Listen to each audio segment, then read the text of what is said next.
Welcome, ladies and gentlemen. It is time. We've had quite some time since our last stream, but nonetheless, I've had a nice little break.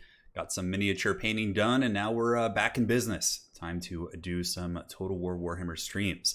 So today we are going to be doing a King of the Hill. Pretty standard protocol. You know, the winner stays, plays the next challenger. By the way, this is open to anyone, so the password to the lobby is simply 123. So anybody can join, first come, first serve.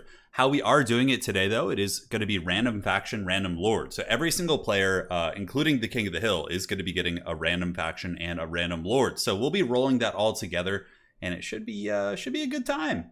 Should be great. How's everyone doing? Hope we're doing well. I'm certainly having some fun here. So let us go ahead and load in and load the factions for the first players. You know, I don't see any need to waste time. Let's get there, man. You guys have been waiting for about half an hour, I can see. All right. So, firstly, we're going to be using this very cool app, a Total War Warhammer Tournament Helper, which I discovered on Reddit. Very, very neat stuff. And yeah, it's great. It's really good for running tournaments as well as also doing these type of events. Yeah, let's do it, man. Turin, am I a Bruce Springsteen fan?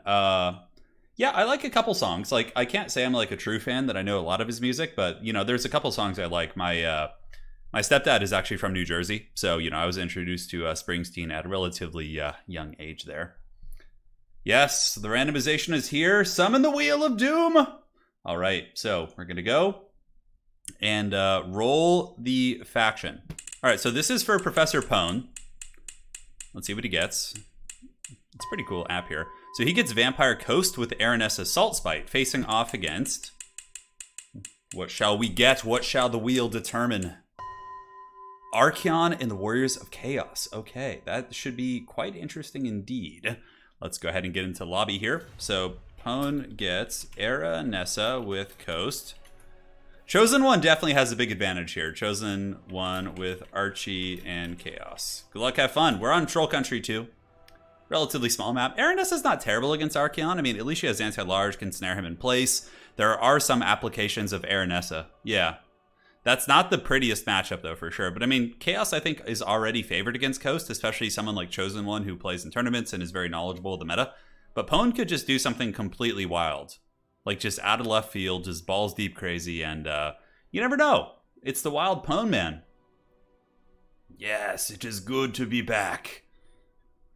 Ever chosen for the Chosen One. You know, that really does make sense. Yeah, his name is, after all, Chosen One. Kung Pao, Enter the Fist. That is an old school reference. How many of you guys have seen that in chat? I think that came out, what, in like the early 2000s? And I think most people who hang out here on the channel are around my age or in the ballpark. Kung Pao, Enter the Fist. Ulysses, anyone can join. There is currently a multiplayer lobby called Turin, King of the Hill, and the password is 123. And as soon as someone loses, you have the opportunity to join. It's currently first come, first serve. Let's see. I hope your mouse goes out during the game, but you still also have fun. That's what Pone said to Chosen One. That's so funny. Yeah, Aranessa is going to be fun. Yeah, so what's cool about this format is we're going to get a bunch of random lords today, so yeah. You're 23 and you haven't heard of it. That makes sense, because yeah, you would have been born in like, what, 1998? Give or take. So yeah, it would have came out when you were like 3 or 4 years old. So yeah, I would make sense. Yeah, Shaolin Soccer was a fun one too. That's a really good movie. I enjoyed that. There was a couple like movies in that generation. There was Shaolin Soccer. There was Kung Pao, Enter the Fist. I'm trying to remember. There was one other one that really, really stood out to me that I can't recall right now. Soya says, my dad showed Kung Pao to me when I was like 7. Oh, your dad sounds awesome. Yeah. A good pops right there. Yeah, I'm trying to think what my dad was showing me when I was a kid. Star Wars, yeah, the original Star Wars movies. He really liked the Mel Brooks movies, like Blazing Saddles and things like that. That was something my dad used to show me a lot of. Young Frankenstein was another one that I saw when I was really young. All right. Hopefully Pone just goes crazy here, like a full-on crab rush. That could be kind of interesting. The problem is, though, is that Chaos often tends to spam halberds in this matchup. You just bring, like, you know, it's a small map too, so they're not going to have a ton of room for Coast to use like artillery. However, like gunpowder is still good via like handgunners and those sort of things like that, or whatever the hell they're called in this matchup. So I actually had some really, really fun, yeah, Kung Fu Hustle, yeah. That was it. Kung Fu Hustle is a really fun one. So I had a lot of fun yesterday. I went over to one of my friends' places. I just met these guys, and they're really, really cool, living over in the city next to me. and I managed to get some Warhammer games in. So we played, I'm obviously playing with my Age of Sigmar army, but my entire army is an Empire army from, Warhammer Fantasy, every single model. So I run 9 Demogorgon Knights, I run Karl Franz, I run Celestial Hurricanum, a bunch of Battle Mages, and obviously a shit ton of State Troopers. I have like a brick of like handgunners and, some swordsmen to like screen for them. It was super fun, so I got to play 2 games in total. The first game I played against was against this Slaanesh army, and he had Prince Sigvald in the army, so it was like Karl Franz against Sigvald. He had a bunch of like, he had some obviously Keepers of Secrets. He had like some Slaanesh like mortal followers. It was really fun. So I got to play a game against Slaanesh, and like I had like the Karl Franz versus Sigvald battle, which was really cool. And then in the second game of the day, I played against Slaves to Darkness, which is basically Warriors of Chaos, and they had just bricks of Chaos Warriors backed up by like Chaos Sorcerers and Chaos Marauders, and it was so fun. I had such a blast. My Demogorgon Knights were just like riding shit down with their lances, and yeah, it was some heavy metal stuff. Meloria, thank you so much for the tenor. Yeehaw, Turin. Been a hot minute since I've caught any of these streams, so I'm here to make up for a bit of lost time. I might try to take a crack at... Hey, do it, man. Get in here. Come play. We're going to be gone for a while today, probably 3, maybe 4 hours, and we have a donation from a humble teeth merchant.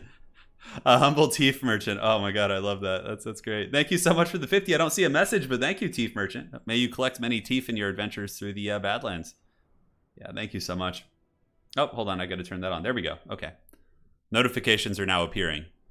For some reason, they were muted. Yeah. It's the Temple of Luminarch. Yeah. Well, it's a Celestial Hurricanum. It looks very similar to the Temple of Luminarch. Yeah. What do you think we might hope to see? Yeah, the Legendary Lore tournament is completed. I'm going to be casting the finals this week. So before the weekend. Yeah, Kevin, I agree with you in many respects. I'm not a huge fan of the aesthetics of much of Age of Sigmar, like Stormcast Eternals, but the thing is, you can play in such a way that you're basically using like the old school stuff. Not with everyone, like Bretonnia got the shaft, like Tomb King's got the shaft. But if you like Empire, Dwarves, Wood Elves, like, any of those factions or High Elves, you can still put together like a formidable force using the Cities of Sigmar Codex. So, yeah, it's really fun. Like my army, it feels like the Empire. I got gunpowder, I got like heavy cavalry. It's great. Josh, you just got to send me a list. Yeah. If you send me, you should still be able to send me a request, and then I'll add you. All right, so Chosen One is ready. Professor Pone getting his army together. Professor Pone has a 0 gold spend, and we are loading into our first match of the day. Again, a big thanks to a humble teeth merchant for that generous donation, and to Meloria as well. Yeah, demis are pretty good in tabletop. They're really strong because the Demogorgon Knights themselves, like the lances, hit really hard on the charge. So when you get into a charge with it, you can... they do like a bunch of extra damage on charge, and then on top of that, the Demogorgons themselves actually hit really hard. They have these like beak attacks, and if you roll 6s, they do mortal wounds. Yeah. Yeah. What's cool about Cities of Sigmar, though, is like, even if you don't, like, yeah, a lot of the units got axed when, Sigmar took over. Like, yeah, the dwarves are missing it, but you can still do a lot of kit bashing and, to justify the usage of your old models. That's what's really cool. So, like, yeah, if you wanted to play Wood Elves, for example, you would play a faction called Living Cities, and you would just, kit bash everything. Yeah. And you can still use, like, a bunch of the old Wood Elf models, and, yeah. Like, I wouldn't play Age of Sigmar if they didn't have Cities of Sigmar Codex, because it just allows me to use basically an Empire army. I have handgunners, I have everything I want, And the Empire still has a fair amount of their units, actually. All right, so here we are. Let's go ahead and take a look at the armies here for these 2 mighty champions. We have Archaon the Everchosen. Oh, Footchaon the Everchosen.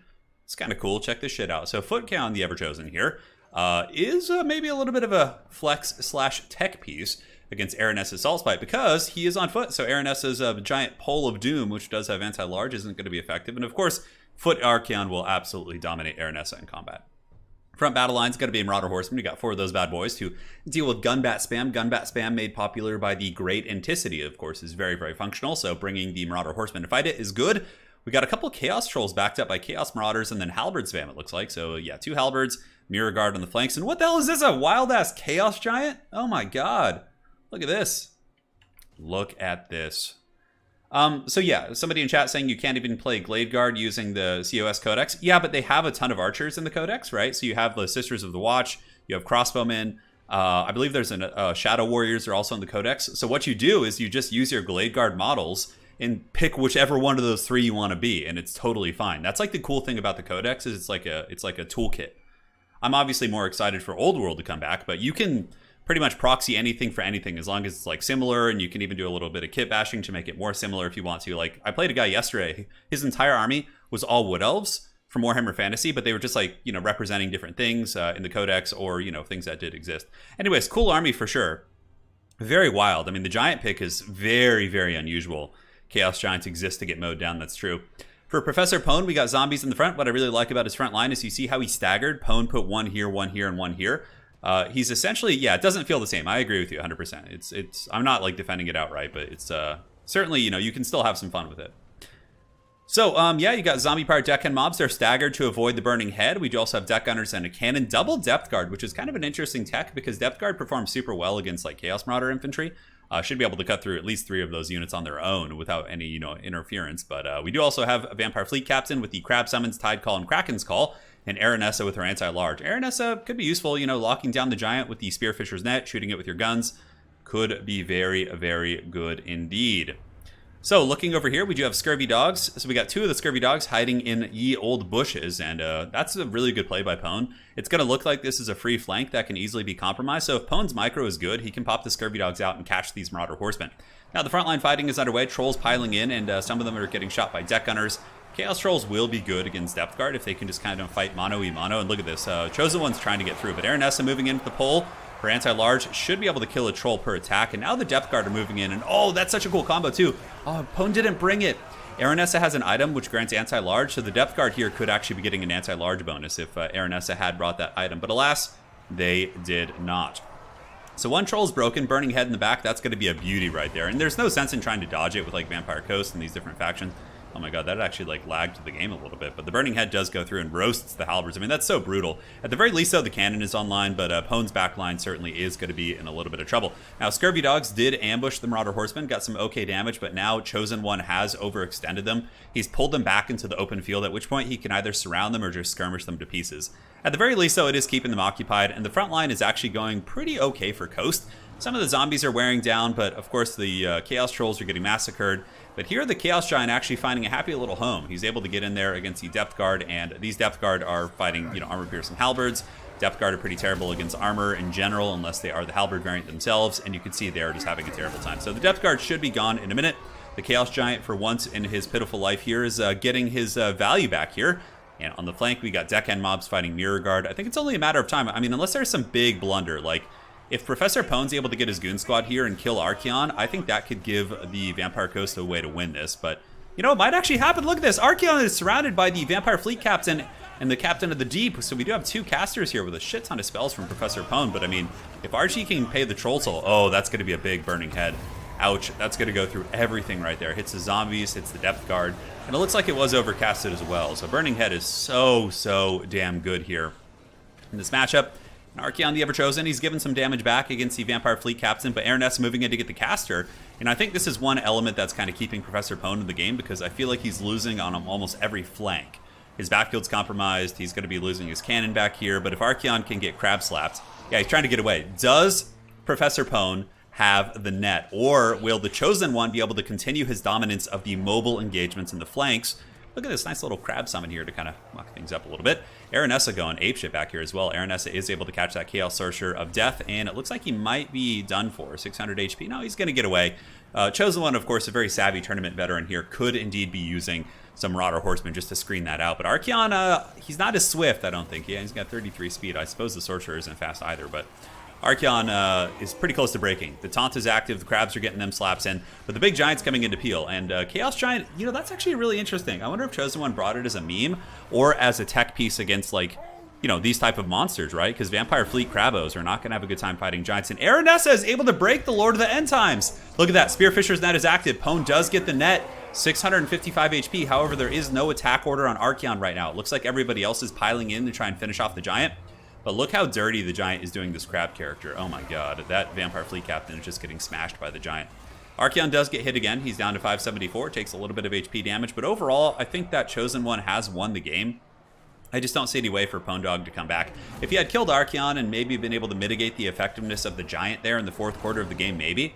But this giant that everybody was laughing at in the beginning here is apparently doing very well. I mean, it's been able to smash all these crabcasters, and gunnery wights and crabcasters in general are very common in the meta, so maybe Chosen One's got some weird tech where he likes this against the Vampire Coast.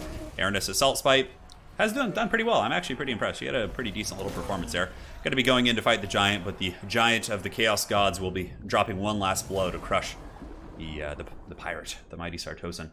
Hey, thank you for the donation. Arigato. Thank you so much. So there you have it. Let's check the value. This is going to be kind of interesting here. So if we look across the board, we can see that Archaon got 2,300.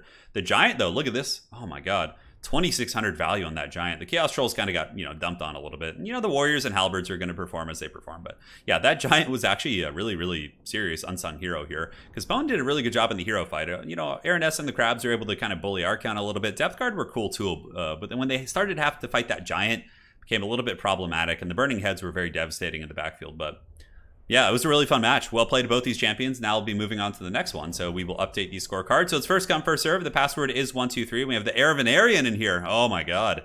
The man himself. Is he going to get Tyrion on the roll? So we'll do the Tower of Hoeth in honor. We'll do Galbraz. Galbraz is a good map. That giant value, I know. I'm shocked. It had a lot of good targets for sure. All right, so let's go ahead and update this bad boy.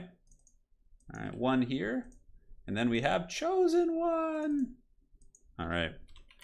Chosen One. He is the Chosen One. And he got Archaon for his first game, which I think is very flavorful. I think Chosen One likes Dark Elves, though. I can't remember his main factions. It's been a while. I've played against him in a couple tournaments. All right, so now we're going to be switching on over and rolling for the next player. So let's go ahead and get this bad boy going. Boom. And now we're going to be rolling for Chosen One. Let's see what he gets. The password's 123. Yes, correct. Oh, okay. Chosen One gets greenskins with the Great Green Prophet. So let me go ahead and update him real quick. Chosen One gets greenskins with Wurzag. All right, and now is it visible right now? Can we see this? All right, perfect. Yeah, it's a little bit buggy there. And his mighty opponent, Heir of an Aryan. What will he get? The Wood Elves with the Sisters of Twilight. Okay, that's kind of interesting. Very cool. So let's go back. Let's get this going. And then Wood Elves with Sisters for an Aryan. Oh, look at that. He's going with the bloody hands too. Oh, I love it. Wood Elves vs. Greenskins is a fun matchup. I enjoy this one. And Sisters of Twilight are really cool characters. They could certainly be decent. Like, just on their Eagle, just sitting and sniping Wurzag is very, very strong. So I do think both players have, pretty solid chances. Yeah. All right, so I got 4 people in the lobby. Doesn't look like it. I only see 2 right now. Let me go ahead and close the spectator slots just to be safe, so I don't have to deal with that witchcraft. Chosen One says, oh boy. Look, they're both going sub-faction. That's pretty fun. All right, so one sec. Just going to go ahead and I had some people add me to the friends list. I'll try and do that. Goddamn, Joe Rogan. I wish there was a way to sort. I wish I could just, add everyone here. Is my friends list full? Ay, ay, ay. Okay. See if that works. Oh, my friends list is full. Okay, I'm gonna have to filter through this, guys. I might have to do it after the stream, but we'll double check. Yeah. Yeah, it's really stupid. For some reason the lobby system is really inefficient. Sometimes you can't see the lobby if you're in a different region, but sometimes you can. It's just a really, really weird thing overall. So we got Wood Elves versus Greenskins, a matchup that we saw quite a bit. When the Wood Elf DLC first came out, people, thought the Wood Elves were crushing the Greenskins, but then Greenskin players learned what was very powerful in their new toys, and they started to rapidly take over that matchup. But again, Greenskins have had some minor nerfs. You also have to remember that Chosen One cannot bring Grom the Paunch. He actually has to bring Wurzag the Great Green Prophet, so it is going to be changing things up. Now, Wurzag does indeed have a snare here. Snares are very good against Wood Elves and mobility in general, but he does tend to get sniped very easily, so that could cause some problems here for the Chosen Ones. Yes. Is there an incentive to take sub-factions in multiplayer? So to Jordan, to answer your question, generally no. There are a couple sub-factions, however, that have unique units. So there could be very niche circumstances in which those would be viable and solid. But generally speaking, it's basically just a nerf because it limits your selection. Yeah. Who is hyped for domination mode? Yeah, the Kaiser, for sure. I really want to get my paws on it. I know, yeah, I know, man. I want it. Sup, Turin? Got my Kolek plus Dragon Ogre Shaggoth slapped by Beastmen by the triple SEM Chariot, normal Tuscarora units, the pain. Where'd you have to play that? Was that on ladder? Because I think in most tournaments that are taking place right now, not too many. I mean, there are people hosting tournaments, but certainly not as many as before. But there are rules against that. Typically, you're only allowed to. They're only allowing Beastmen players to bring one of the broken chariots. So at the very least, they can put their character on a mount. Because, you know, if you completely don't allow Beastmen to do that, then their characters have to be on foot, which is, you know, kind of shit. So it's a little bit of a tricky situation overall, but yeah. Happy birthday. Thank you. My birthday was just over a month ago, so yeah, thank you for the late wishes. Yeah, no, I mean, you guys have seen the video. You've seen those, like, Tuscarora chariots just, like, dominating Kolek in combat. It's so stupid. Yeah. Did Kolek ever have a cool model in tabletop? Or was it just kind of, like, super janky looking? I'm curious about that. And does it look anything like he does in the game? Yeah, Chataza, give it a try. Would love to have you in here. All right, so I'm not very good at the hippie elves, don't worry. Hey, no worries. Aravanarian, all you have to do is get the Sisters of Twilight, put them on the Eagle, and just sit them on Wurzag the entire game, and then just, you know, micromanage the rest of your army, and you'll be fine. That is how you got to do it. So Chosen One is here to defend his crown. He is the current King of the Hill, holding firm with 1 victory and 0 losses in today's tournament. There's a couple of chariots that are problematic. I think it's all the chariots that are pulled by pigs. Like, I think the Tuscarora, the Razorgore, and then the Orc Boar chariot are all a little bit bugged. But the worst culprit of them all, like, the Tuscarora chariots are manageable. Like, you can still handle them. But the worst ones are the SEM ones because of their damage. So, like, if you're looking at, you know, a Wargore on a chariot or, like, characters on those chariots, that's the most problematic thing. Like, hands down. Turin, what are your favorite pierogi feelings?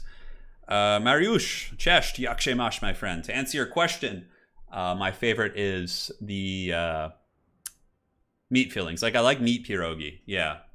I mean, I like some of the other ones, like mushroom and cabbage. And, you know, I've had a couple, like, dessert ones as well. But overall, I just like a good meat pierogi. Yeah. Yeah. Such a main guy from Warriors of Chaos never had a model. He really never had a model.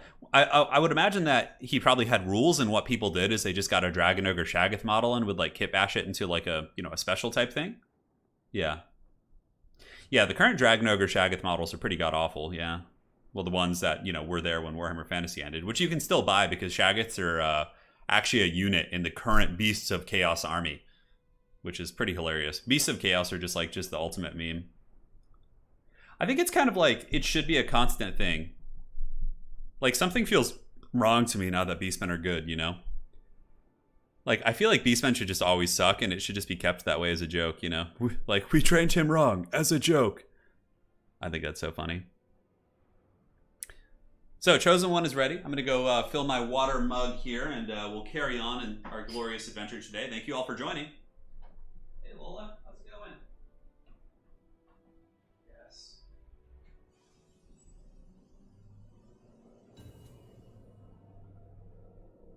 You can go outside.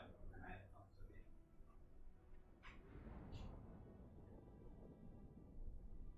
Oh, yeah, it's the good shit right there.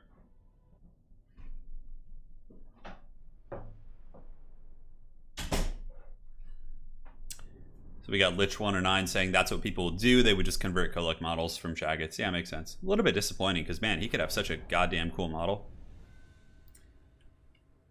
Yeah, I actually think it's really fun to have, like, one faction that just, like, really, really sucks. You know what game, though, I'm going to be covering super, super deep here on the channel is the Age of Empires 4 when that eventually comes out. I think it comes out sometime this year. But I'm really excited to cover the next rendition of Ye Old Age of Empires. So you guys, if you're, you know, hyped and you enjoy that and the classic RTS stuff, that will be coming here in the near future. All right, so for the forces here of the Aravanarian, a front line of Dryads backed up by Glade Riders, actually. So he does have a fair amount of Skirmishers. Looks like he's going to be using them potentially to play with the Spider Riders. In my experience, it isn't a terribly cost-effective trade, but, you know, they can still hold their own. In the backfield, we got Glade Guard Hagbane Tips backed up by a couple spears. My biggest concern here with this Wood Elf army is the fact that he invested in a dragon and does not have the kind of flank defense to stop. Like, 2 spears are not going to be able to protect 4 archers against, you know, someone like Chosen One with good micro who's going to be coming in with a million Spider Riders, right? Yeah.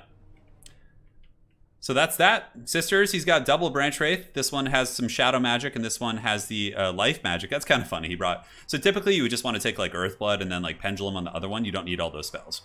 So here for Chosen One, we got a bunch of Spider Riders and more Spider Riders, and it looks like Trolls, going to be Stone Trolls backed up by just Chaff, Goblins, Hag, Wurzag on foot. So Footzag is certainly a good choice. He's a little bit harder to snipe. On his Pig, I find that the missiles like always direct hit and sometimes seem to do like extra damage. But yeah, it's going to be good. And a couple, look at this, Rock Lobbers in the back. A pretty aggressive Greenskin army. A little bit low on the infantry quality, but makes up for it with the Skirmishing Corps and, you know, all those really, really nasty units. You also have to remember that, of course, the Bonewood Staff, which... He didn't bring Bonewood Staff? That's like the best, one of the best items in the whole game. I mean, I know he's trying to, you know, cut corners here, but man, that would be really nice for helping all of his troops just kind of battle the Dryads, which is an uphill fight there. So, yeah, that's that. So yeah, pretty excited for AoE 4. Like, I don't care too much about the graphics per se. It's more about the functionality and gameplay. Yeah.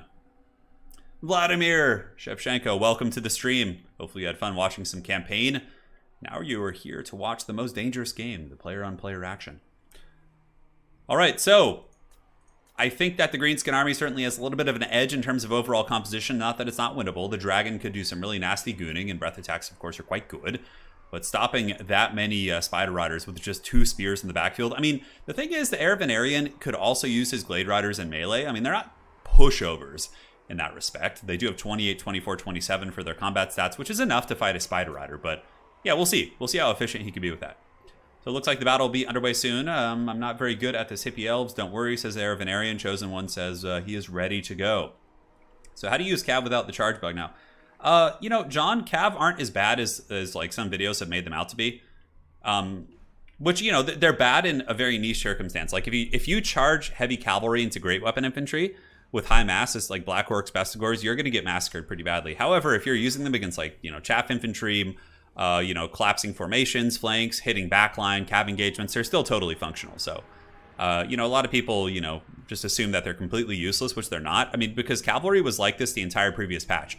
And the funny thing is nobody said anything. I mean, a couple people said things, but it wasn't like, yeah, they're not the best though, for sure. Like cavalry aren't in the best place, but they're not useless is kind of the point I'm trying to make. Yeah, I really hope they fix it though. Like, yeah, like the amount of damage they take when they're charging into great weapon units is just kind of stupid, for sure. Because great weapon units become like better than halberds in so many matchups. Like against Bretonnia, you could just bring like a bunch of Chaos Warrior great weapons and just like, it's so hard for them to deal with. All right, so the Trolls and Goblins moving into the front. The Orc Boys and Big Clubs going to be taking it to Pound Town here. And yeah, the Dryads are going to get cut down pretty quickly. You can see taking massive casualties already. Well, not casualties per se. Yep, no, now they are for sure. And here are more frontline engagements. The Dragon flying over. This is super ballsy by the Aravanarian. Definitely a big mistake. He should just be sitting behind his own battle lines, maybe using breath attacks to help his Dryads win. And Wurzag, look at that, using the Gaze and Morgue. Doing some work for sure. But the Dragon is just being hunted. But, you know, on that same note, the Dragon, ooh, that's a pretty good breath attack right there on those Orc Boys. The Dragon is distracting all the Spider Riders, and that in turn potentially allows all of the Glade Guard in the backfield to shoot a little bit more efficiently. So we will see. Glade Guard Hagmane Tips blasting away. I'm not sure if they're shooting the Trolls. It looks like they are. He did not bring Starfire Shafts. He brought like Poison. The Poison is going to be, you know, somewhat useful, but, you know, the Starfire Shafts would be much more effective against Greenskins because Stone Trolls are pretty prevalent. So I think doing that is probably a little bit safer. Granted, of course, we get the Poison, and Poison has been nerfed too. And it looks like a lot of friendly fire onto the Dragon is like the archers are just trying to bring it down. Now, Chosen One rotating his big Skirmisher Corps. He's got all his Spider Riders and basic Spider Riders coming up and through this gap here. And I think this is potentially a good opportunity for them to rush up and try and get onto the archer line. As far as the skirmishers go, the Aravanarian still does have a couple.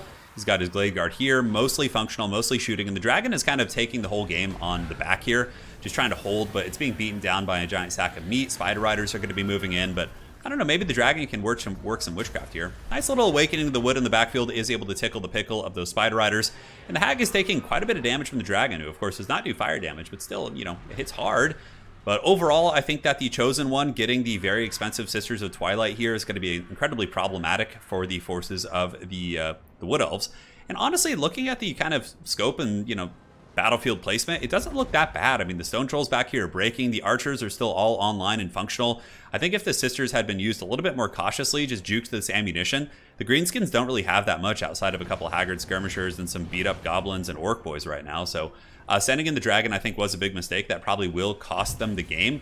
I also think if you're going to be going for like so many archers, maybe switch some of the glade riders into the melee variants and just use them to like hammer down chaff infantry and things like that. But overall, you know, a nice little fight here by the Heir of Venarian, but I don't think there's going to be enough. They're just so many nasty greenskins left here. We got the giant troll Trivel Hag, River Hag. Man, my brain is just going crazy today. But yeah, it's going to be regenerating. Wurzag is still pretty healthy. Stone Trolls are regenerating. Ammunition is pretty good. Some goblins have penetrated into the battle lines here. Pretty easy to rout them, though. If you get the Eternal Guard and grab your Glade Riders here and just hammer into the front of those goblins, should be able to dismantle them rather quickly. Although the Wood Elves still do have the double Branch Wraith. Branch Wraiths are not slouches in combat, so they might be able to get in there and, you know, do some work. They got 330, pretty good combat stats to boot.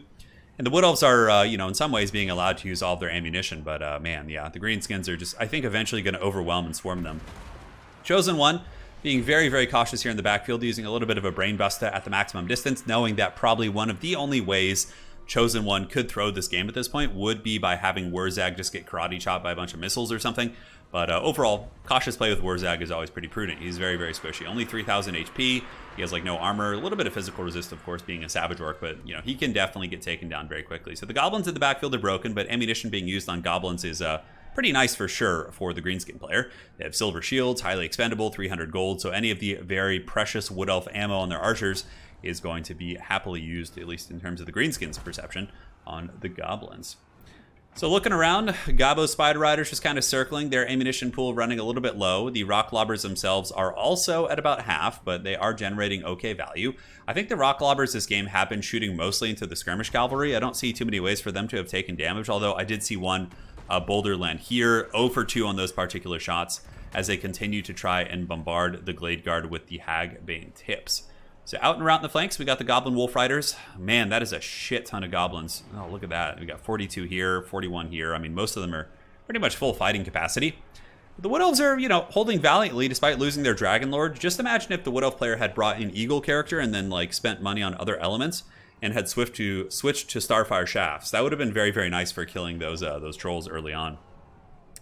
I'm really surprised as well that Chosen One hasn't gotten a little bit more aggressive with his Spider Core. I feel like with Wurzag and the Hag supporting, the Hag of course has Spirit Leech and aspects of the Dread Knight, it looks like. And Wurzag has the Brain Buster and his other juicy ability, which is the Gaze of Mork. And now they're going to be swarming, which makes sense. I mean, you can avoid the branch rates pretty easily. They are somewhat swift with 43 speed, but I think you should be able to kind of loop around, swarm into the archer lines, and that probably would simply, you know, on its own trigger army losses. But I don't know, could this be some wild-ass comeback? I'm not really sure. Archers here pounding into the Spider Riders. It looks like the Gabo Riders. Goblin Wolf Riders are pretty terrible in terms, especially the Archer variant, 15 and 14 for their raw combat stats. It's going to make these like Glade Guard look like Chosen in combat. Although the charge bonus is nice, certainly can do some work there. The Archers staying stationary, and you know the Heir of Venarian doing a really good job, you know, holding his force here in the later stages of the battle. But the regeneration is going, and the Hag eventually will be healed. The Stone Trolls will be in the same boat.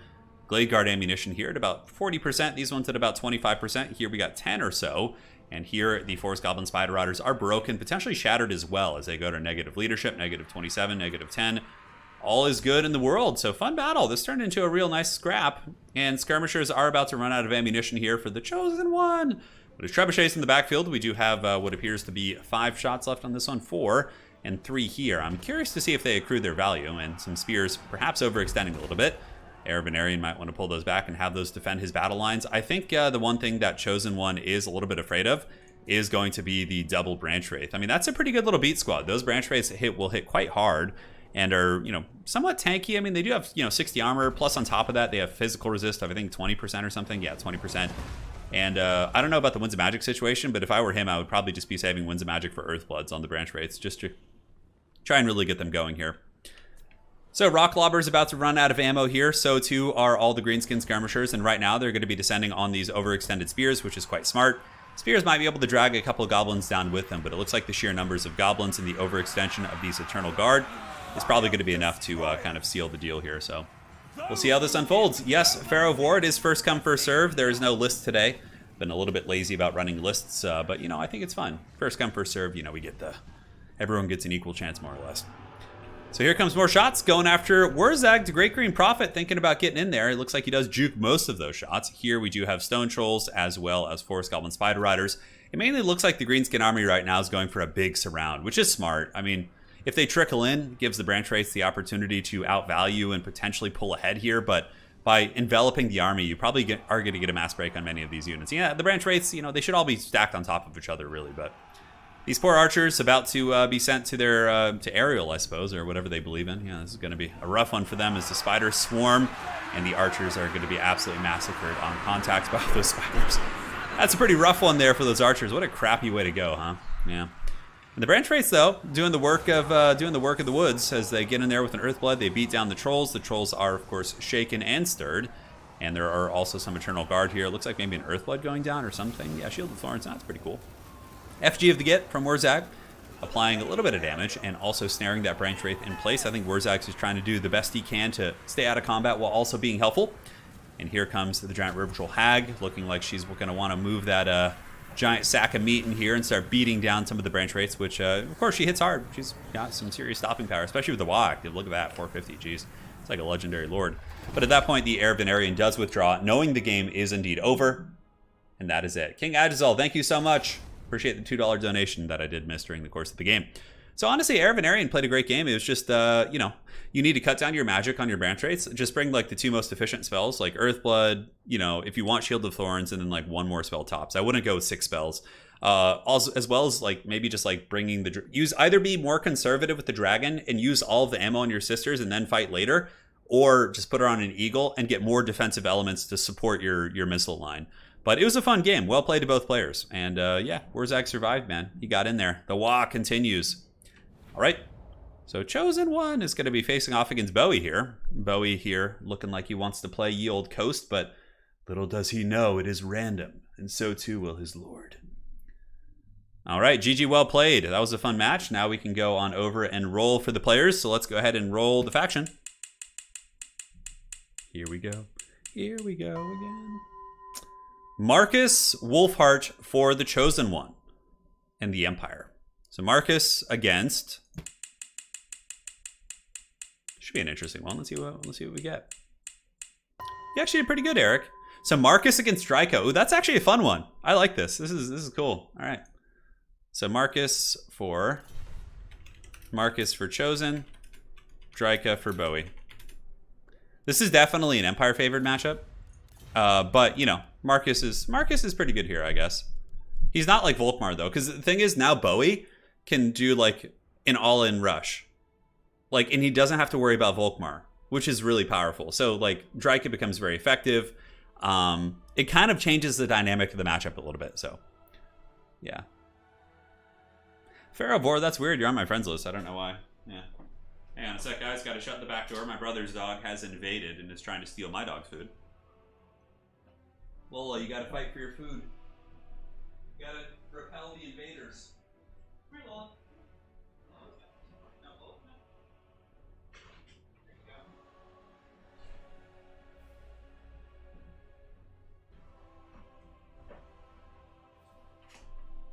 So yeah, I was in Poland for a couple weeks earlier in July.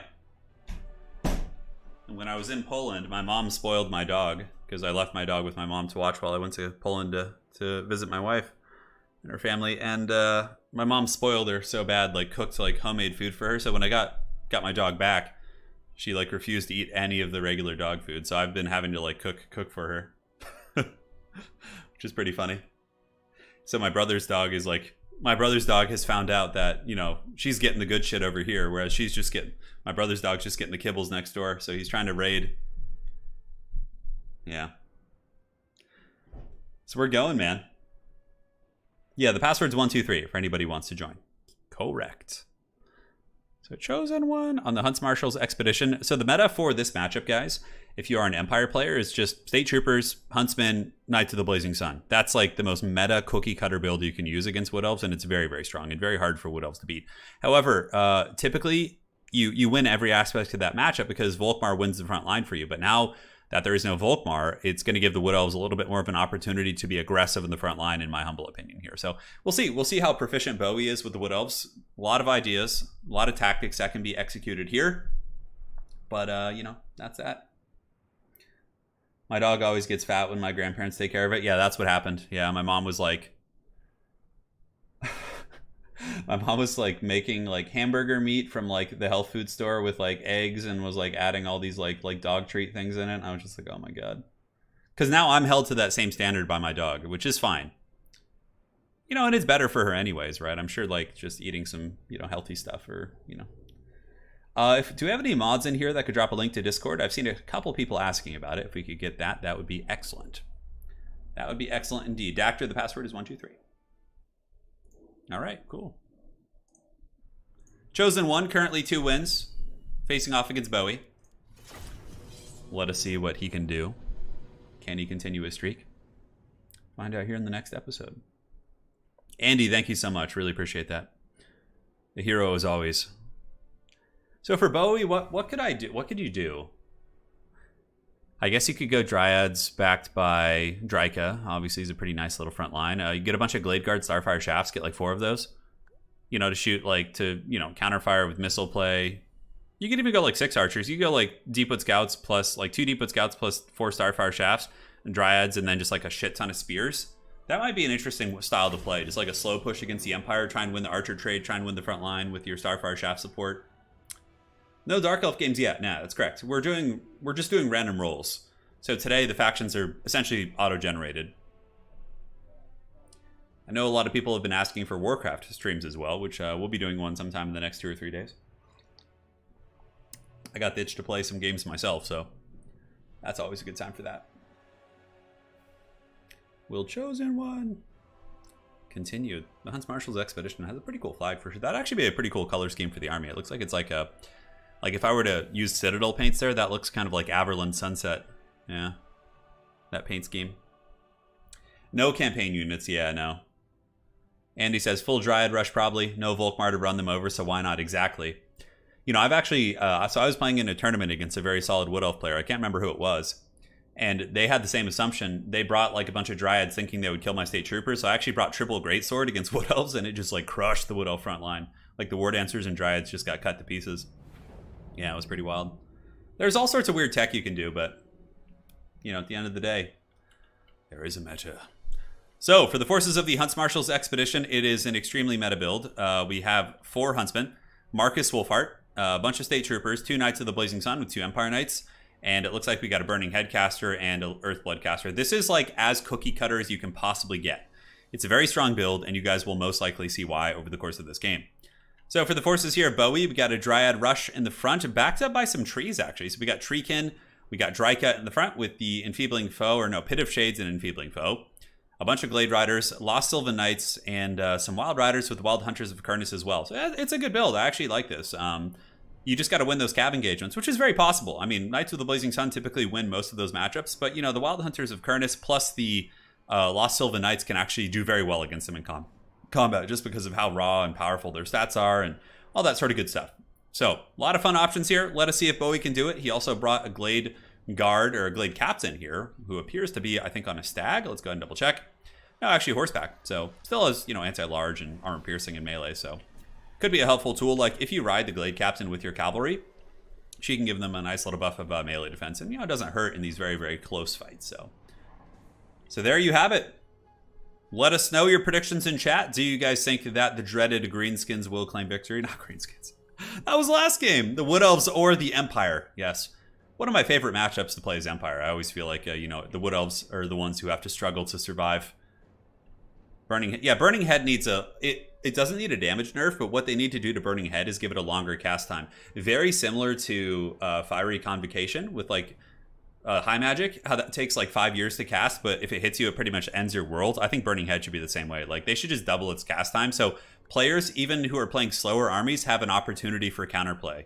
They could, like, move out of the way, because right now there's no counterplay. It goes off so fast that, like, you just can't dodge it. Like, some really fast factions can, but even then, it's, like, super hard to do. Yeah.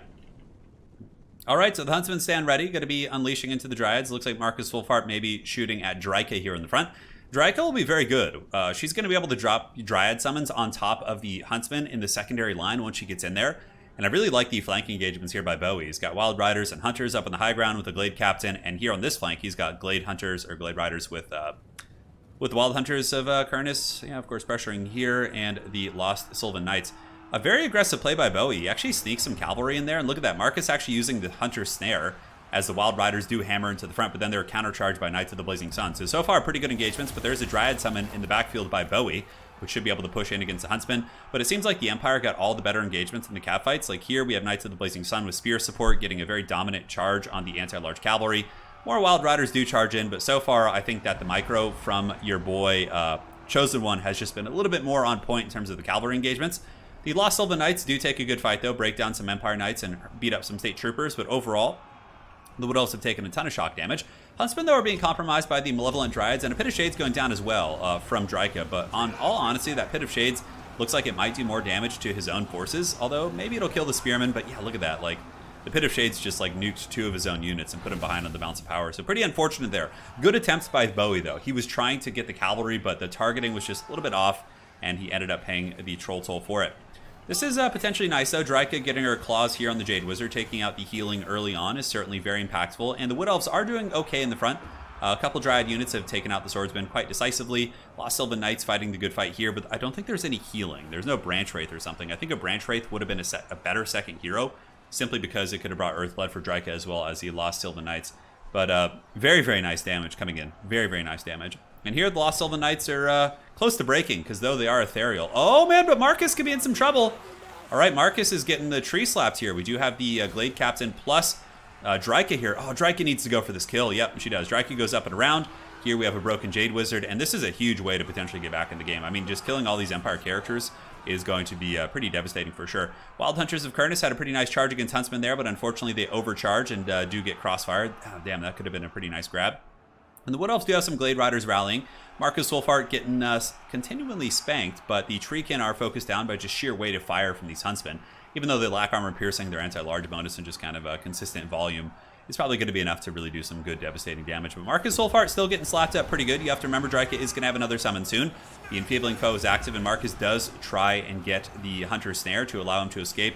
Oh, that's so painful for the Wood Elves. That was like their one opportunity to maybe get back in the game here, but Marcus Wolfhart does escape, and now I think the Wood Elves are just going to be drowned in a wave of Sigmarites as the Knights of the Blazing Sun and the Spearmen and just the Huntsmen are all firing. I think we got 3 of the 4 Huntsman units like that are pretty healthy. One of them took some damage from the summons in the back, and you know, I have to say I liked Bowie's build, and I do also think that Bowie's build was capable of winning this matchup. Clearly, the infantry fight and the Lord fight and the hero fighting went very well for him, but his engagements with the cavalry were suboptimal across the board, and I think that's what cost him the game. And it's very tough against an opponent like Chosen One who's on the defense. You have to take the initiative. It's very hard to get those good cavalry engagements, but at the end of the day, the Cav just most of them got hammered by Knights of the Blazing Sun or, tar pitted and focused down. And I think that was that. Now it's just Draika just kind of screaming angrily here, surrounded by all these swordsmen. Yeah, I don't know if she's going to be able to do a whole lot. You know, she's got another summon, I'm sure, in the back pocket. But army losses should kick in very soon here for the Chosen One. It was a well-played match. It was fun. It was definitely fun. Wood Elves did good in the front line. You can see how not having Volkmar is a big, big factor for sure. A big, big factor indeed. Burning Head wasn't that devastating this game. It kind of hurt some like cavalry and did like maybe 20% damage against Sylvan Knights, but it wasn't like super devastating this game compared to like how it is against like Tomb Kings and Vampire Coast. But yeah, still pretty effective. And I did like Bowie's build. I honestly thought it was very capable of winning, but in the end, Chosen One just got some of the better engagements, and that's what it came down to. Marcus held to only 200 value. Check that out. Draika getting about 1200, which is good. Knights of the Blazing Sun each more or less paid for themselves, and the Huntsmen, of course, not crazy value, but they shot over the course of the game. All right, so Chosen One going up 3. The lobby is open. First come, first serve. And let's do it. Oh, we got Dactor. All right, this is going to be fun. So we'll do Oakenhammer. Oh, Dactor's an ODM. I thought, for some reason, I thought Dactor was in XMT or something. Huh. Things change. Hey, we got Torox here. We haven't had any Beastmen yet. Yeah, the dreaded Beastmen have not made an appearance on today's stream. All right, so we're going to roll for Dactor first. We'll go from left to right. So let's go ahead and get that going. There it is. We're going to roll for Dactor. Here we go. Dactyr is going to get the High Elves with Tyrion. So we have Tyrion versus...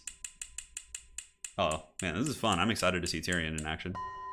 Versus Krocar. Oh, that's a cool matchup. Yeah, I'm hyped for this one. All right. Hell yeah. All right, so Dactyr, Tyrion. Chosen one, Krocar. Faction-wise, probably favored for the lizards, but yeah, that's fun. Tyrion versus Krocar. Hey, my wife is here. It's Lady Turin. She is here. She's hanging out with the brass bull, saying what's up.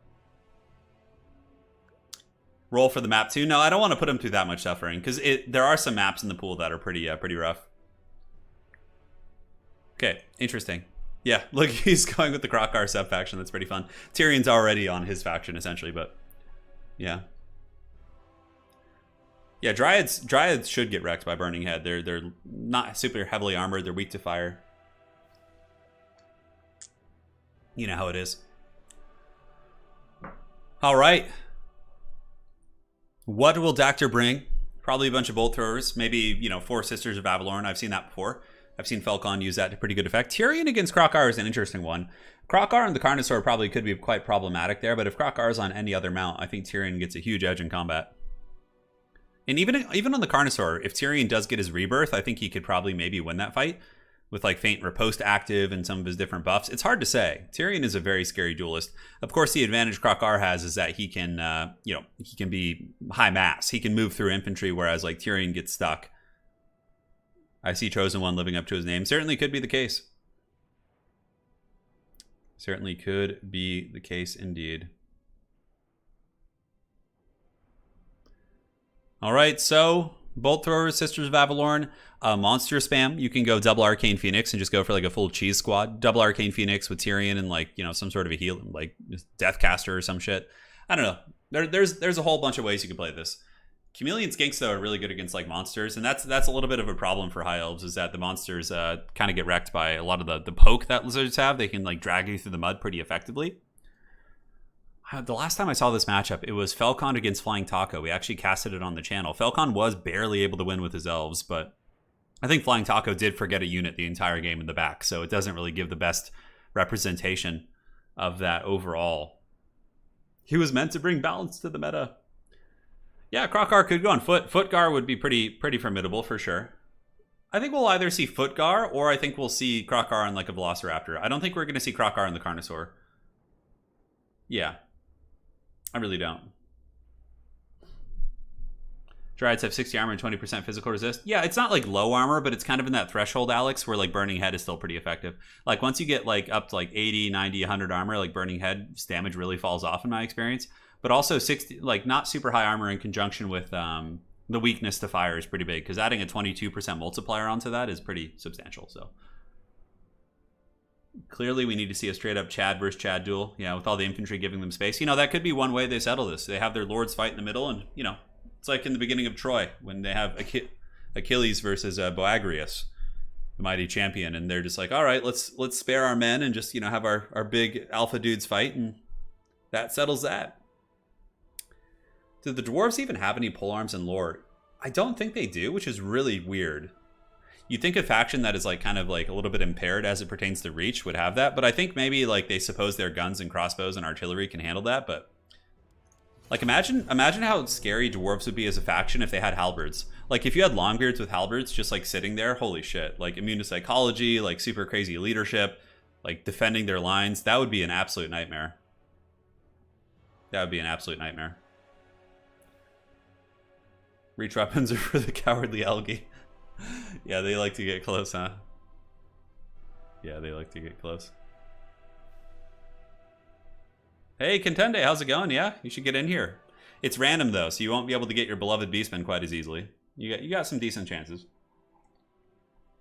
We've had a pretty good spread of factions today. So we haven't seen High Elves yet, nor have we seen Lizardmen, so, we're rolling pretty good in that respect. Yeah, the fight scenes were fun in that movie, yeah, for sure. Using polearms is admitting they're short enough to need them. Okay, I can see the problem with that. Just imagine how terrifying of a military force the dwarves would be with polearms and stuff. I think that'd be pretty freaky because they have like a low center of gravity, so they can really get under you. Like imagine like Empire or like any sort of cavalry having to charge into a dwarf halberd line. Like, oh my god. Dude, you're the Dark Lord of Beastmen, Contende. You gotta believe it. You're the Dark King. You're the Bray King. Yes. The Lord of Hooves. You go by many titles. The dreaded hooves. Whenever I used to do head-to-head campaigns with Italian Spartacus, like anytime there was like a mention of hooves, like he would always get like freaked out. Like, I don't want any hooves, because it was like an inference of like chariots and skirmish cavalry and, you know, things like that. You got to get close with your short-handed axes to terrify the enemy with your beer breath. Chaos Dwarves use fire glaives, basically halberd guns. Yeah, okay, that makes sense. It's funny because if you look in the if you look at like dwarf models, like standing next to like an Empire State Trooper, they're like almost the same height. Like it's pretty funny. Yeah. Yeah, imagine dwarves with like, you know, with just like massive halberds. Just like, come at me, dude. All right, so here we are. The Great Dactor going to be going in with Tyrion. This is a clan duel, so it's Dactor versus Chosen One. Both of them are an ODM clan. ODM certainly has a huge repertoire of highly skilled players. It's going to be Foot Tyrion backed up by a Mage of Metal with Final Transmutation, which is very popular with the current AoE situation, because AoE magic, it doesn't have to hit the center mass anymore. It doesn't have to hit the flag. It basically just needs to hit the edge of the unit. So it's much easier to get value from like AoEs these days. So we got a battle line of White Lions, which are very good. They defeat Saurus in combat and do very well with their missile resist against all the skirmishers. A couple archers, Lothern Seaguard, basic archers, double Dragon Prince, Tyrion, and a metal caster. So yeah, pretty heavy-duty army. Like a lot of armored infantry backed up by heavy cavalry. Yeah, it's fun, man. I like it. It's almost like, it feels like a launch build from Warhammer 2. So for the forces of Chosen One, he's got Krocar backed up by Saurus warriors. We do also have Kroxigors, so Crocodile Dundees in here. We got two of them. And Rev Crystal. Is there any other big dinos? Not really. And a couple of Coldland Spear Riders. Wow, these are like very simplistic builds. Like just like move forward, grind your opponent down. The Kroxigors, of course, will give the Saurus warriors a big edge against the White Lions. But again, it's a big gold investment, right? Dragon Princes against Coldland Spear Riders. Tyrion battling Krocar. Krocar did opt to go on the Velociraptor, and he does have the Hand of the Gods. Krocar will probably try and snipe the Mage of Metal. That would be my best guess. Like, if you can get it before they get to use their second Final Transmutation, because typically you can cast 2 overcasted Final Transmutations in a game overall. So I would imagine the Hand of the Gods will be used to try and snipe that Mage of Metal. That would probably be the best bet. Like, if you can get a snipe and then charge with Krocar on that character isolated, that will be very, very strong. So, here they come. Predictions, Hand of the Gods going very early. Oh, and a huge miss. Like the mage got knocked over by one of the beams, and then the other ones all missed because of it. That's why foot characters are really good against sniping, because typically they get knocked over before the rest of the missiles can hit. Whereas if that character had been on like a horse or a chariot, it would have been like, you know, instant death. It would have been like 60-70% HP damage. Yes. So there you have it. Lothern Seaguard shooting into the Coldland Riders. A very, very strong start for Dactor, getting one of the main Lizardman tools kind of out of the picture here. And the Lizards looking like they want to do a little bit of a flank overload, rotating around and trying to, you know, get the High Elves to maneuver with them. Chosen One really circling the army pretty heavily here. The Bastillodon on the Rev Crystal has a couple cool targets. It looks like there is a Feral Stegodon as well. Bubba's Big Blast, thank you for the $5. He says the lore reason dwarves don't like spears is because they consider normal wood to be used only in inferior craftsmanship. Well, you know, they could make like a, you know, dwarves are super strong. They could probably make such weapons out of, you know, a multitude of materials. But I see what you're saying. All right, so archers shooting into the cohort of Sotek, a very good choice. They're incredibly lightly armored and have no form of missile resist, and also very effective in combat against the White Lions, so focusing them down is going to be good. These White Lions here are going to have a really bad time, certainly going to get massacred by the Kroxigors, stacked with the Feral Stegodon. God, there's people around here with so many loud cars. It's just such a troll thing. Unfortunately, the White Lions do miss their charge. They have a charge bonus of 18, so it's not the end of the world, but still a little bit unfortunate. These ones do get the charge, should be able to beat these Saurus in combat, but now the Dragon Princes are going to be pulled in. Oh, Sunfang is coming from Foot Tyrion. Here it goes. 1, a 2, and a 3. Oh, that was a nice one. That roasted a ton of those red-crested skinks. Now Tyrion is being attacked, though, by the Bastillodon as well as the Skink Priest, and the White Lions are holding well. They're pretty good against cavalry, too. You can see on this side of the battlefield, the white lines plus the dragon princes able to really push back the Kroxigors, and then even more of these bad boys are going to be collapsing down that flank. However, the High Elves do have the advantage on the northern engagement, but here in the south, it looks like the lizards are kind of bullying through the front line a little bit. However, the dragon prince is doing some good damage. Look at that big final transmutation overcast. It's going to be melting the Kroxigors, hits a couple other units, including the cohort of Sotek, and some of the skirmishers in the back as well. Not the most devastating thing in the world, and it looks like the Rev Crystal is going to be used on the Kroxigors to keep them going. The white lines here were affected by a cavalry charge, but despite being hit by cavalry, they still might be able to win that fight against the Saurus. Really shows how effective they are in that frontline fight. So far, Dactyr winning the upper engagement very effectively. Kroxigors and Saurus warriors losing their respective fights. Manticore summons being used, but not to the greatest of effects. But here, the lizards do have a nasty Death Star. They have the Feral Stegodon, they do have Krocar, and of course the Rev Crystal and all that sort of good stuff. And we got a big engagement now. Plague of Rust going down, I believe.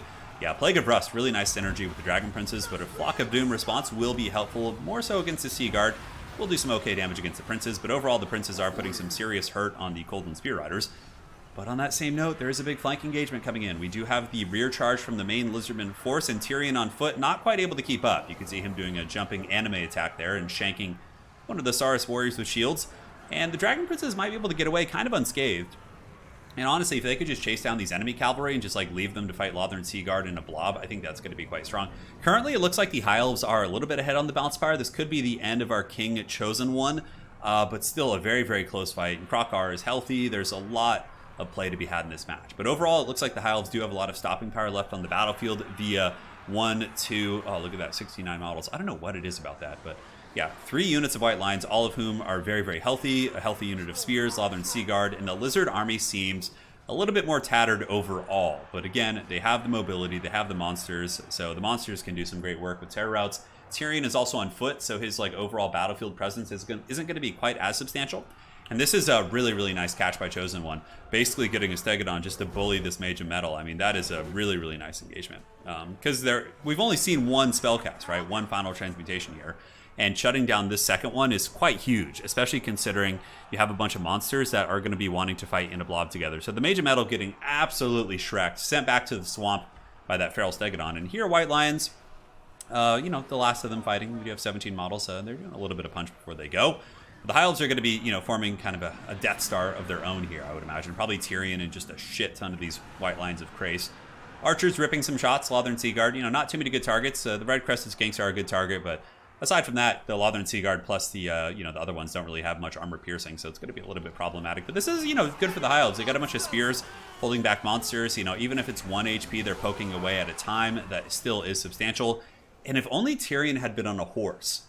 If Tyrion was on a horse, man, he could have done so much work. He could have been hunting down like all these different, you know, monsters. Like I would imagine one of these would be dead by now. I think bringing foot Tyrion was probably the biggest issue here for the Elvish army, which has allowed the Lizards to get back in the game because, you know, that Stegodon was just able to bully the caster, right? Which is now shattered. You can see here the Mage of Metal is running for the hills.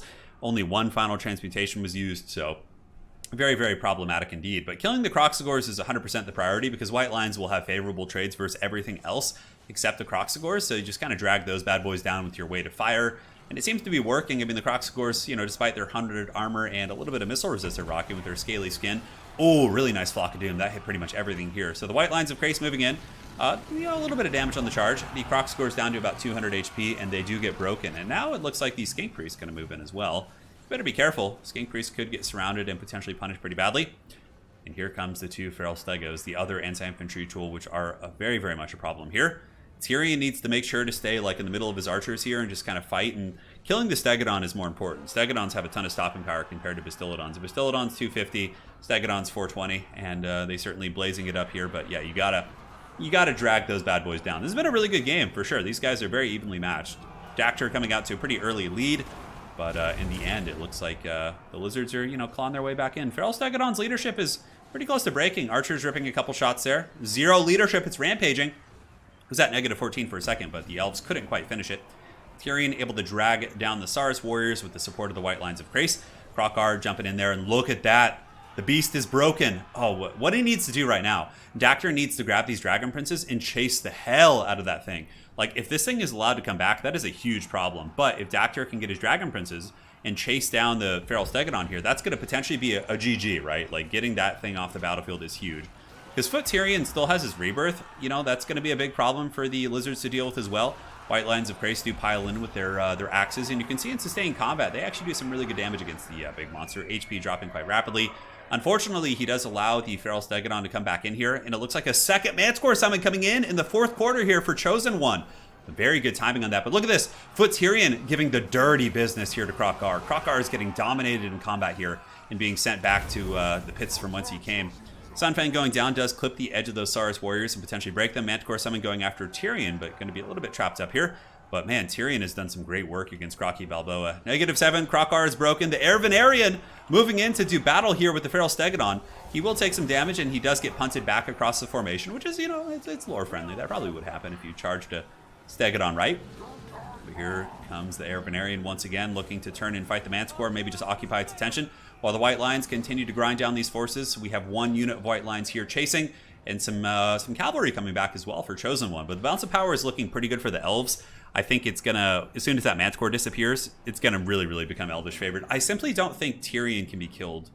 I mean, yes, if it's Tyrion versus like 2 dinosaurs, he'd probably potentially have an opportunity to get killed here, but otherwise, yeah, look at this. He's just giving the Manticore the business. Yeah, fighting quite bravely. I guess it's better than turning your back. It looks like the Manticore hasn't been able to hit Tyrion once this entire time. So the Stegodon is broken again. If it breaks one more time, it'll probably shatter. Balance of power does go in the favor of Dactyr. White Lines of Krace doing some excellent work. I know a lot of people, you know, never get to see high elf victories. And, you know, they do win games, but yeah, here you are. Here's some really, really good high elf play for you. Spearmen bracing for the charge. Crocky Balboa, as well as the Rev Crystal here. Going to be trying to get a freebie, maybe get a terror route on these guys before things get a little bit sour here for the Lizards. Tyrion moving as well. Going to be trying to hunt, but not really able to catch anything. And will that Feral Stegodon come back? It looks like Cold Blooded is active to try and salvage that mighty beast. And it looks like that's going to be kind of what the Lizards have in mind. Is just salvaging the dinos, forming a Death Star, charging in one last time, trying to get terror routes on the White Lines, and maybe surrounding and circle beating Tyrion. But I think Tyrion could probably solo most of this army. Like, I think, I don't know. Okay, if we had all 3 beating on Tyrion at once, I think he might lose. Because Tyrion, I do not believe is immune to psychology, so if he took a couple bad shots, went below half health, and then got terror routed, they could lose. But there's certainly a chance he could solo them. He does have the Heart of Avalorn, has a lot of nice tools, so both players are basically just regrouping their armies right now for the final battle, and we'll see how this goes. Been a really, really good game, though, man. And thank you guys for joining today. Been a very fun King of the Hill. We are just finishing hour 1 of our more or less 3-hour stream, so you guys got a lot more Warhammer going on today, and we're going to have some good time. B-Master says High Elves never win except against Dwarves. And looks like they're probably going to win this one. I don't see Tyrion, the mighty Air Venarian, being defeated here. I feel like he's going to be too much to handle. So basically, Dactyr is chasing down the Spearmen and other units just to like obey the attacking rule and buy some time for himself. Whereas I think Dactyr is just going to like move slowly and just, you know, because he can't catch anything at this point. So if I were Dactyr, I would just like probably stand still and recover my vigor because the units are very tired, right? So that would probably be your best bet. The Hand of the Gods hitting the Stegodon ended the game. Did it hit it? I know the first one missed horribly. I didn't really get a good chance on the second one. Hand of the Gods into the Dino was part of the great plan. Yeah, maybe so. Oh my god, did they rally here? These White Lines? Doesn't look like it, so. Dactyr says, I wish you could shatter your own units. I wish I didn't. Okay, and then Chosen One says, I wish I didn't do 2k damage to my Stego with Hand of the Gods. 2,000 damage? Oh my god, I didn't see that. Yeah, the Rev Crystal is definitely doing some work. I mean, he's going to be dropping some fat heals. So these guys are now shattered. And those guys are not shattered yet. So, of course, he can keep chasing them if he wants to. But yeah, just buying time. The Elves, this is smart. Just stand still. You can't catch anything. Just recover your vigor. And the Lizards will come to you when they're ready. The Rev Crystal dropping a nice little heal there. Going to be healing up for 624. Putting the Feral Stegodon back above. The old ones do work in mysterious ways, they do. They do indeed. There go the brave spearmen. Farewell. You guys, your service to the elves will not be forgotten as the mighty Crocky Balboa chases you off the battlefield. One of the elves is not going to make it. Kind of sad. It's like he's like Willem Dafoe in Platoon. All right, so they're gone. They are off the battlefield, and now Krocar is going to be moving back. These guys are clanmates, so it's Tyrion 1v1, 1v3 maybe. Yeah, they're just talking about the match a little bit. These guys are obviously clanmates, so they may practice against each other. I'm not sure. Everybody has a couple sparring partners they play with. For example, Hadri's here in chat. This is who I usually practice with. I just put up a 2v1, or 2 games that I played with Hadri's today, where he played his Dark Elves against my Dwarves and my Empire against his Wood Elves. Some fun games. And here they come. The Dino Squad preparing to do battle. The fate of the old world to be decided here by Tyrion. Well, this doesn't really make sense, because it's not like good versus evil, per se. Yeah, they're fast forwarding, and then they slow down when they get a little bit closer. A lot of shaky leadership on the dino side. The feral beasts are not the most brave of dinos. A little bit of ammo left here for the Lothern Sea Guard. Honestly, shooting the Cold Spear Riders might not be a bad idea. Just like rip that volley and just, break them. Tyrion's coming for it, though. Yeah, here it comes. Oh my god, the White Lines of Krace. So low in leadership. The Cold Ones charge into the spears and do get the break. Tyrion is going to be going for the Rev Crystal, which is smart. And the other Lothern Sea Guard, they need to make sure to stay together. If the Lizards get all these like isolated engagements, it could be good for them. It's hard to say. Here comes your boy Krocar moving into the Lothern Sea Guard, and Tyrion is just trying his best to chase, but he can't quite catch those things. That must be pretty frustrating. Man, if Tyrion had just been on horse, god, the impact he could have had on this game is insane. Cold One Spear Riders, 1 leadership. Looks like they're going to be given a cold blood to keep them fighting. And Lothern Sea Guard are spear units, so they are wearing down that Feral Stegodon. It's not like a useless engagement, per se. And here in the back, we do have the Rev Crystal moving in. Maybe Tyrion will turn around and attack that, but look at that. Chosen One really on point with his micro here. Not allowing anything to be caught for free. And again, I think the High Elves should just form a blob and move in a blob. Although the only issue with the blob is that you do subject yourself to like terror routes and things like that. Stegodon has taken about 300 or 400 damage from the Lothern Sea Guard before they break, and now the White Lines of Krace are going to be moving in, and Krocar is so low. I just simply think nothing can kill Tyrion unless you get a terror route, which would be really, really unfortunate for them. So the Feral Stegodon taking a ton of great weapon attacks. I do think White Lines of Krace are probably one of the best units on the old roster. I find that they trade pretty effectively. And yeah, look at that. The Stegodon shattered. Tyrion's still coming. White Lines of Krace just being absolute beasts here in this battle as they drag down the cavalry. And now Crocky Balboa is the last of his people as that Bastillodon with the Rev Crystal moves in to try and get a little bit of a cheeky terror route here, but not quite able to get it. Skink Priest is trapped. The Heir of Venarian moving in to intercept the Bastillodon. He does get run over by it, which is pretty classic. And Krocar is battling Lothern Sea Guard. And he is on his Velociraptor, so he is a large target. So the spears are getting that bonus for large. He's taking, 20 HP here, 10 HP there. It's definitely doing it. And with that, Dactor is going to be claiming victory. GG, well played. Fun match. Dactor is going to be taking over the King of the Hill with a High Elf win with Tyrion. That was quite a bit of fun. 2 unorthodox lords, but you also get to see their applications. Tyrion got 1,600 value. Princes got over 1,000 apiece, and the Elven Archers actually paid for themselves. But holy shit, White Lions are great in this matchup. 900. The other ones, 1,300, 1,000. Like 3 for 5 ain't bad considering all the monsters. Yeah, well played. Crocky Balboa with the Hand of the Gods is pretty problematic. Chosen One may have been able to win if the Stegodon had been healthier, but yeah, it was going to be tough to get through Tyrion. GG, well played to those 2 champs. Let's update the scorecard here. So this is going to be Dactor. Chosen One is still the King of the Hill. So basically the score to beat is 3 at the moment. We can all remember that, hopefully. And now let us go ahead and load in and see our next champion is going to be. We got Dactor facing off against... Chosen One says, lose, please. What? Oh my god. All right, we got Ferret Knife. I remember Ferret Knife, one of my favorite names we have here. Okay, so we're going to go and roll for the factions. This is for Dactor. The mighty Dactor. Dactor's a really strong player, too. Okay, Warriors of... So we get Kolek versus... I know, Rubber Duck, I'm sorry we didn't have any of your beloved horned ones. You've certainly been duped. So Kolek versus... Grom the Paunch. Okay. Okay, this is interesting. Let's go ahead and get back. Kolek for Dactor. Paunch for Ferret Knife. Good luck, have fun. All right. The Duel of Duels. It is upon us. Obviously, Kolek defeats Grom in combat, but Grom the Paunch is super disruptive to the rest of the battle, so... Yeah, Grom is still a great choice against Chaos, so... Frostlight, thank you for the tenor. Hey, thank you, man. I'm glad you're enjoying the content. But at least Kolek can hammer him down. It's not like if Chaos had gotten like Sigvald or something, that would have been pretty rough. But they got Kolek, so it's all good. It is all good. Yeah, I think Lizardmen are a pretty good starter faction because you could just like play really defensive type formations with like, you know, dinosaurs and be effective. And you know, once you get better at the game, you can expand out and do your thing. So yeah, I think Lizardmen are a very good beginner faction for sure.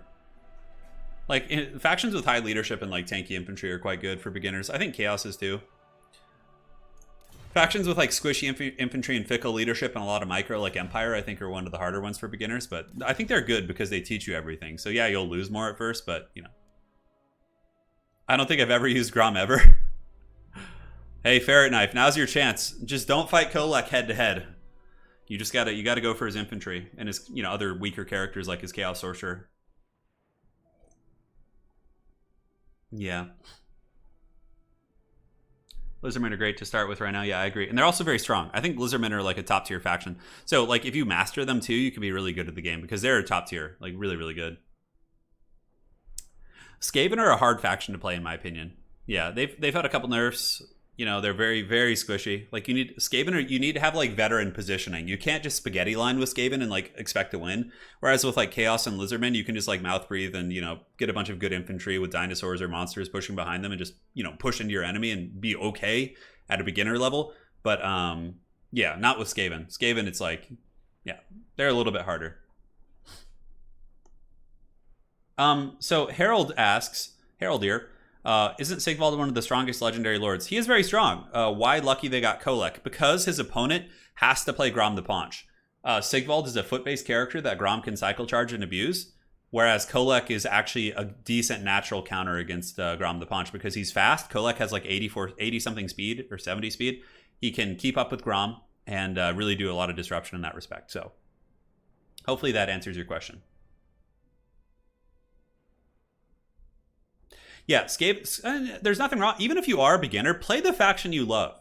Like, you'll learn eventually, and you'll get good at it. That, like, I'm all about that. Like, I'm not about chasing the best factions. I'm about, like, I think it's best for new players to play something they're passionate about. Because especially at a beginner level, if you're playing other beginners, you don't need to worry about, like, the meta stuff as much. Just spend time playing factions you like, get familiar with their units, and then, you know, if you decide you want to take it to the next level, you know, you can.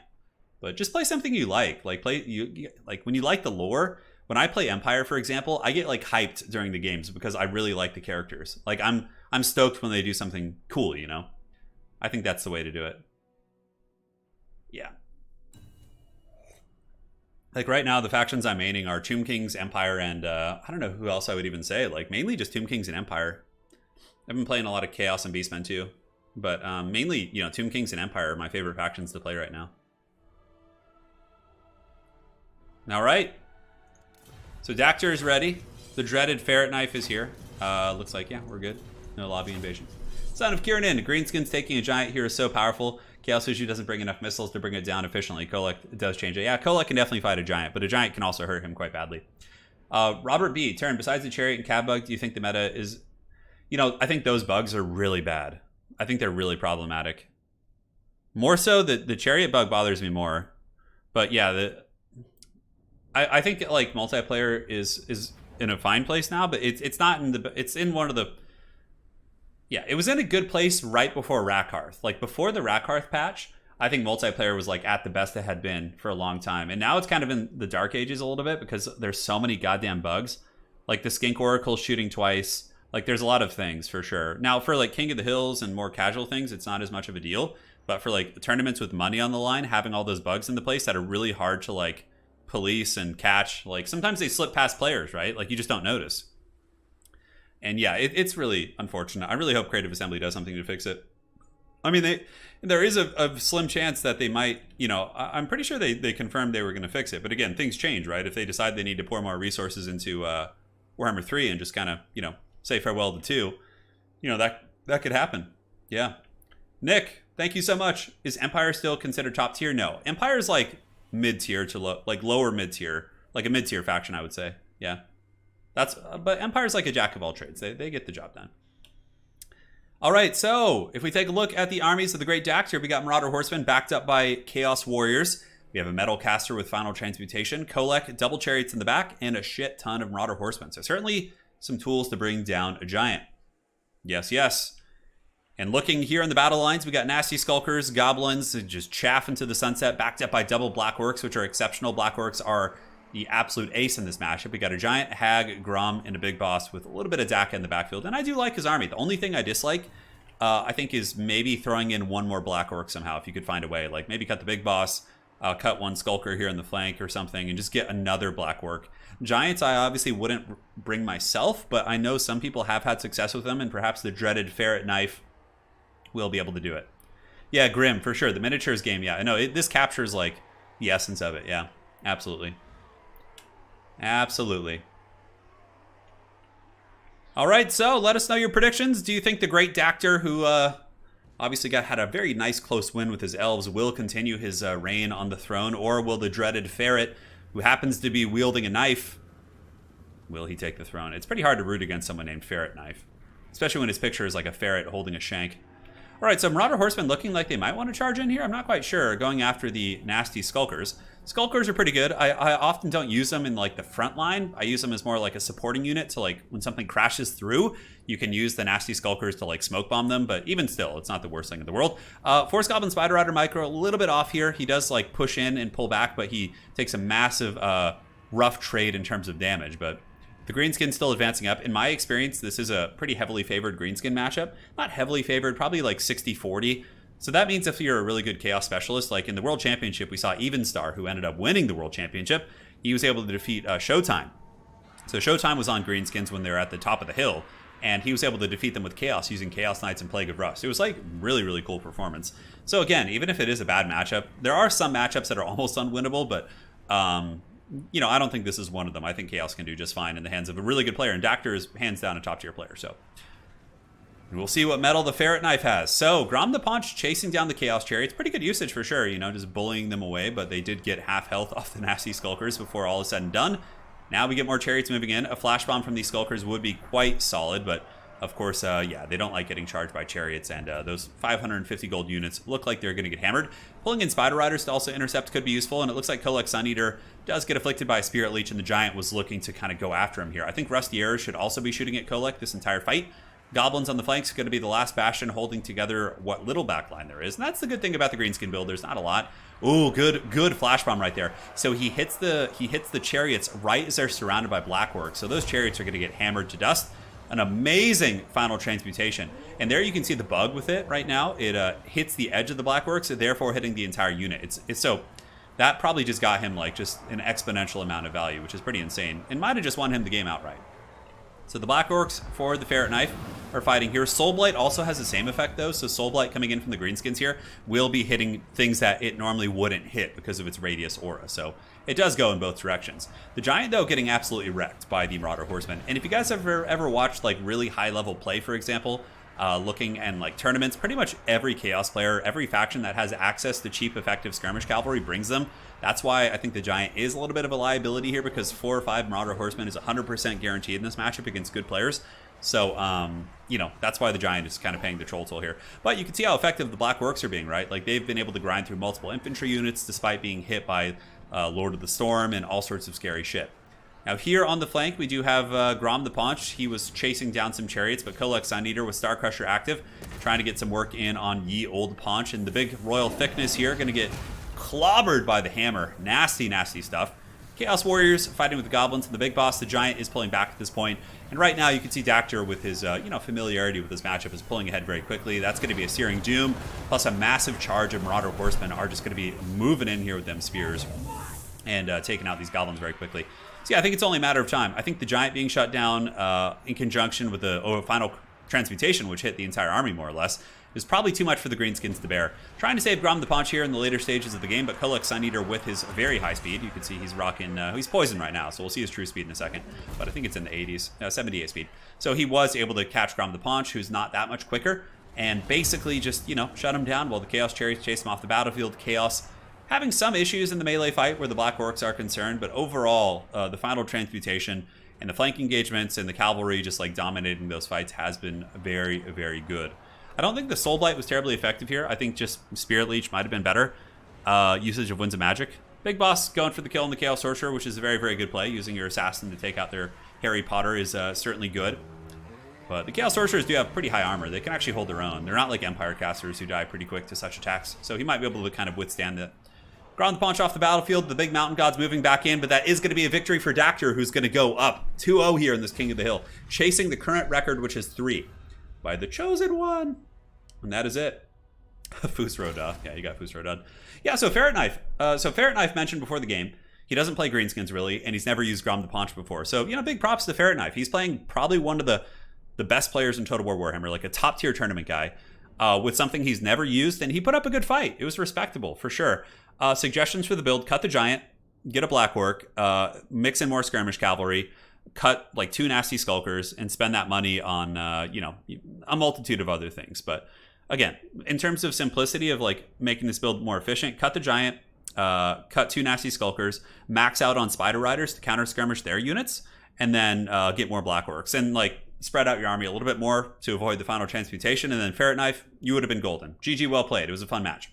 All right, so let's go ahead and roll for the next faction. Upgrade the Great Dax to 2 here.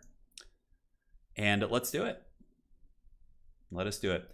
Turin, do you think single-player campaigns, do I play them? Yeah, I do. I do them on the channel. Not super often, but I just had one recently. We just finished a Tomb Kings campaign, which was really fun. Yeah, absolutely. All right, so we got Contende. He made it. We're on Prague, so it's going to be Contende versus Dactyr here. And let's go ahead and roll for their factions. All right. So this is going to be for your boy Dactyr, the current King of the Hill. See what he gets. Here it comes. Oh, Dactyr gets Emrick, the Lord of Dragons. All right, who's he facing? Come on. Oh, Emrick versus Balthazar Gelt, dude. Oh, I love this matchup so much. This is going to be great. Oh my god. Emrick for Dactyr. Gelt is really good right now, by the way, because Final Transmutation is so strong. Gelt for Contende. So we got Emrick versus Balthazar Gelt. Holy shit. Let's treat ourselves a little bit here, huh? All right. Hey, Nick Slater, really appreciate that donation, by the way, bud. Dude, how hyped are you guys? Damn. Welcome to Astalia, of course. Empire versus High Elves is a good matchup too, though. No, it's an even matchup, but Emrick makes it maybe a little bit less even because he's not super good here. No, actually, you know what? Emrick's not terrible against Empire. You just put him on horse and help win the cavalry engagements, whatever. I think High Elves versus Empire is a very even matchup. So this is good. Like, this is good. They both got, like, you know, a little bit unusual lords, and you know, it's an even matchup. Which unit in the game do you like most from a style perspective? I love Knights of the Blazing Sun. Those are like one of my favorite units. Because they're faster than most shock cavalry, fire damage, magic resist. Like, I really like them. I'm also a huge fan of Huntsmen. I think Huntsmen are super good. Let's see, what else do I really like? I used to love Forsaken. I like the idea of really fast shock cavalry that hit hard. So those are some of my favorite units, yeah. Torok says, random faction rigged against Toroks, obviously. Yeah, I know, man. It's a conspiracy here on the channel. Gelt's back for the first time since the Witch Hunter nerfs. No, you know, Bubba's Big Blast, I've been playing a lot of matches lately, which will be going up in the next 2 weeks, and I've been using Gelt like a madman in like almost all my Empire builds. Yeah, I mean, among Volkmar and Franz, but yeah. Emrick's Horn is good for sure. Like, it's often Silver Helms against like Empire Knights, things like that, so having the edge with the Horn is quite good. Sashimi Nissan, thank you for the $5. Appreciate that. How much bad? The Dragon is bad in this matchup, Nick. Yeah, he's not very good. Empire has a lot of ways to focus down monsters, like Pistoliers, Outriders, Cannons, you know, shit like that. I mean, you can get away with it, but I would recommend Horserick here, like Emrick on his horse. Professor Pone says, give me Khorne, precious. Yeah, you know, I've been getting more and more excited for Khorne in Game 3 because I really just, like, I just want to have a mouth-breathing faction where I don't have to worry about magic and I can just, like, ride someone down, you know? That's going to be really fun. Yes, good, Anakin, good. All right, so we have Balthazar Gelt versus Emrick here in this battle. Dactyr currently 2 wins. So if Dactyr wins this, he'll be tying Chosen One for the King of the Hill spot. Luminarch in this matchup, it's probably not very good because bolt throwers are pretty common, Sean. And bolt throwers will just hard counter it, so I don't know, maybe he'll bring it. Shit, I mean, it's a casual King of the Hill, so I mean, the players are still playing competitive builds for the most part, so. All right, for the forces of the Elves, going to be going for a rush. We got White Lines of Crace backed up by Rangers. Double Dragon Princes on the flanks. Yeah, so basically he's doing an Emrick rush, which if you're going to be stuck with Emrick, you might as well synergize with him, right? And bring the big aggressive army with the Vuvuzela of Doom. Mage of Life to heal the princes as well as Emrick. We got some Reavers and yeah, triple prince. All out rush. This should be quite a bit of fun. Now, if we look here at the armies of Contende, we got Spears, Sigmar Sons in the front line. Up in the sky, Balthazar Gelt with his best spell, and a life caster as well, actually. A little bit much, in my opinion, but he is going to be going with double Demogryph Knight, as well as the Black Lines and 2 Halberds in the back with Huntsman. Wow, okay. Going to be tough to defend against this Half Rush. That's a lot of pressure. I think the State Trooper front line is going to buckle like a piece of paper, but we will see. The Black Lions, of course, can be very devastating against Dragon Princes. It's a Hellblaster volley gun on wheels, and Hellblasters are very good against cavalry. So I do like the Black Lion pick here against the rush. Maybe he was expecting a rush, knowing that it's your boy Emrick, but we'll have to see. My only thing I don't like about this army is the Life Caster plus Balthazar Gelt. I feel like Gelt is not going to be able to do much. But even still, like if you're going with double Demi, I understand the desire to bring the Jade Wizard, so it all makes sense.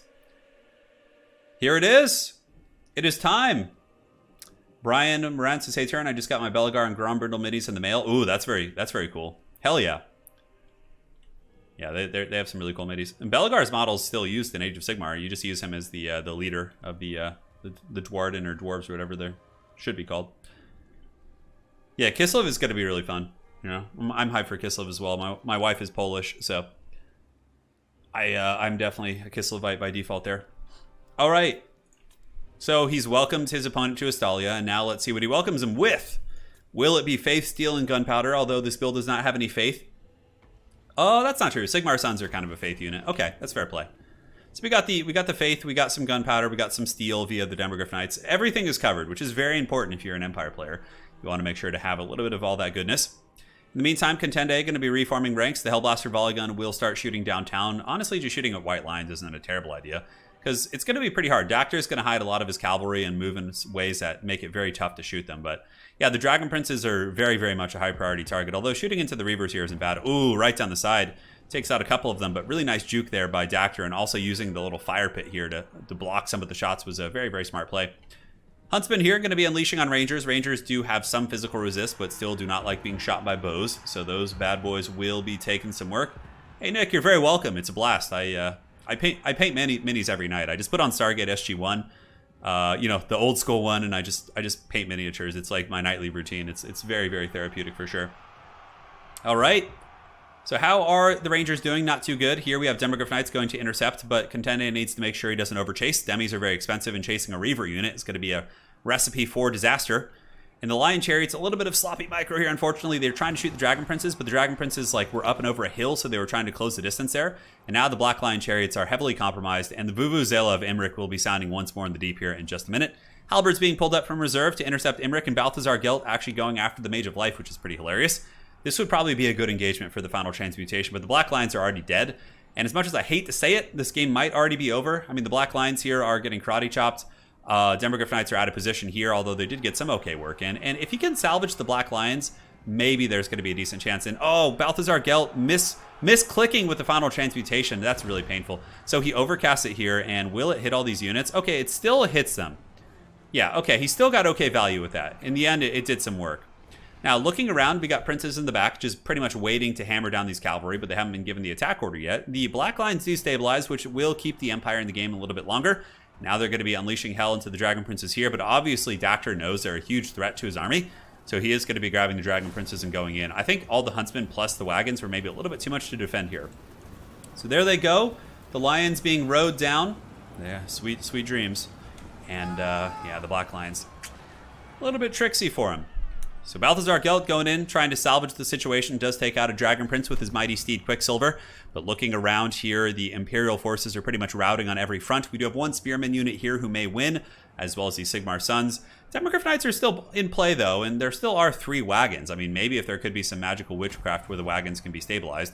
But the Demogryph Knights chasing the Reavers to the edge of the map was a little bit unfortunate as well. But yeah, Gelt's going down here. It looks like there's going to be some healing. Staff of Valons and Arcane Conduit will be the last hope. And the Demis will be able to, defeat Dragon Princes, but they got the wrong charge order. So the Demis were charging the wrong unit, so they didn't really get that good damage on the Princes.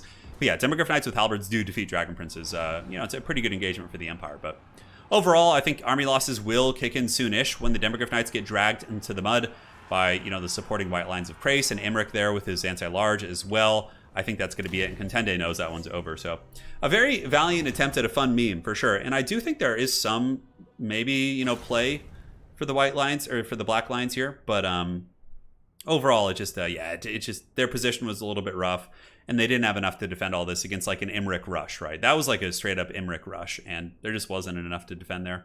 Emrick getting about 400 value, obviously not too much, but Dragon Princes, 900, 2,500, and 1,000. Amazing value from them. Demis did okay, but their positioning was a little bit tough. All right, so your boy Dactor going to be climbing the King of the Hill position. Let's go ahead and get him going. Very well played. What will he do now? Who will be the next challenger? Find out on the next episode. All right, so we got Austrelius here. Contende says, every time I play you, it's legit embarrassing.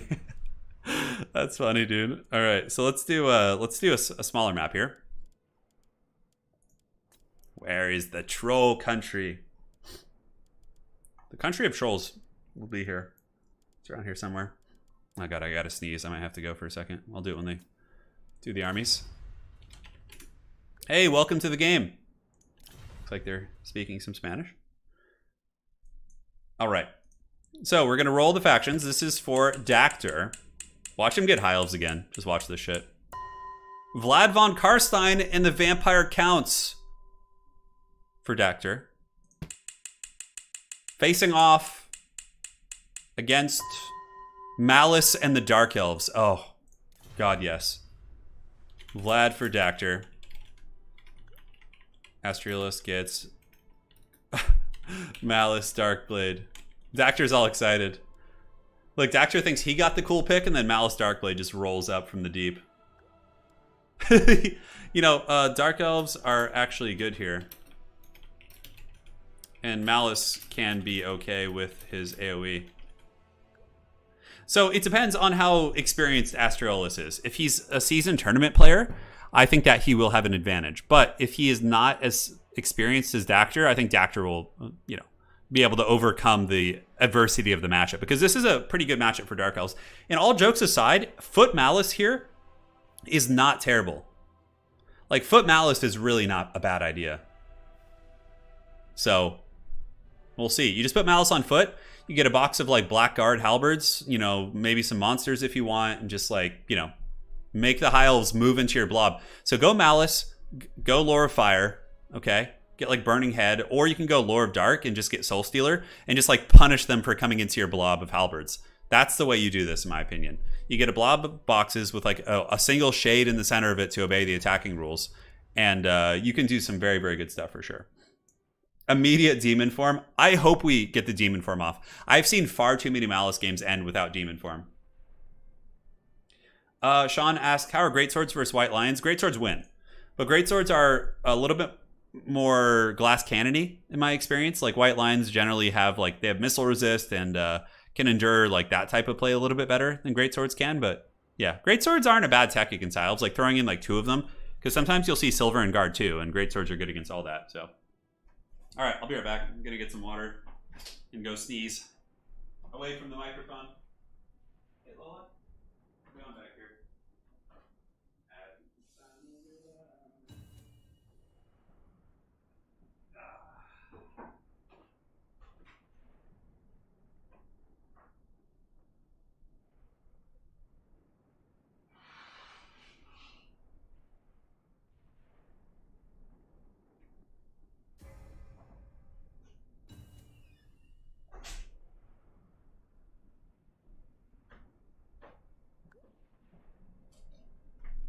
All right, I'm back.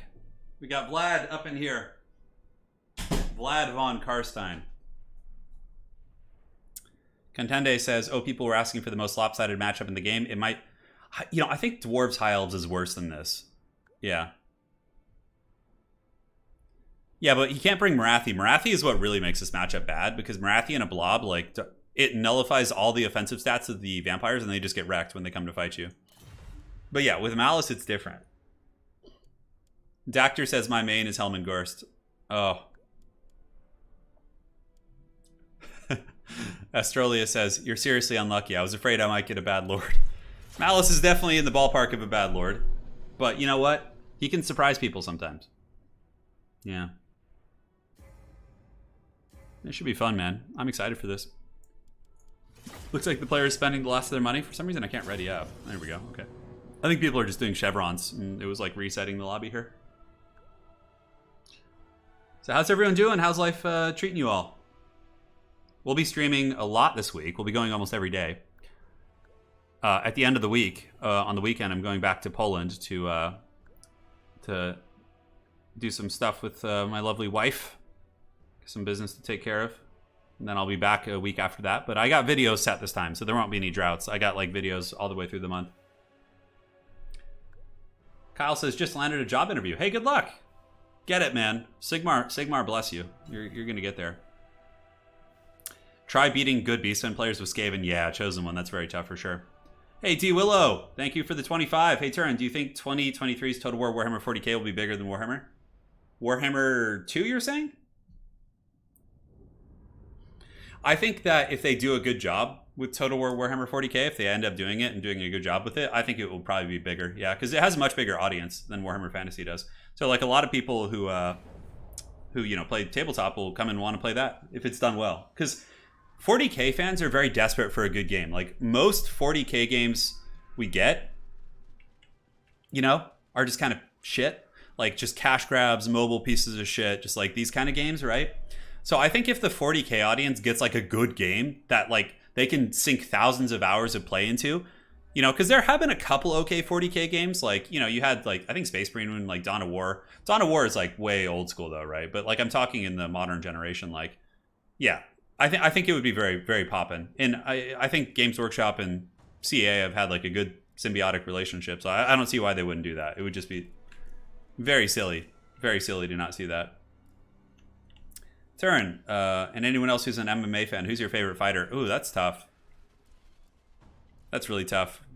My favorite fighter, probably when I was like in my early college days, and you know, obviously he hasn't fought in a long time, but I was really a big fan of Mirko Krokop. I liked his like attitude, his demeanor, and like the style of just these like brutal kicks, you know? Yeah. Mirko Krokop was one of my favorite fighters. In the modern era, there's a bunch of fighters I like. Like I really enjoyed watching Daniel Cormier fight. It was fun because like you see this guy who like looks out of shape and he's just like picking people up and slamming them.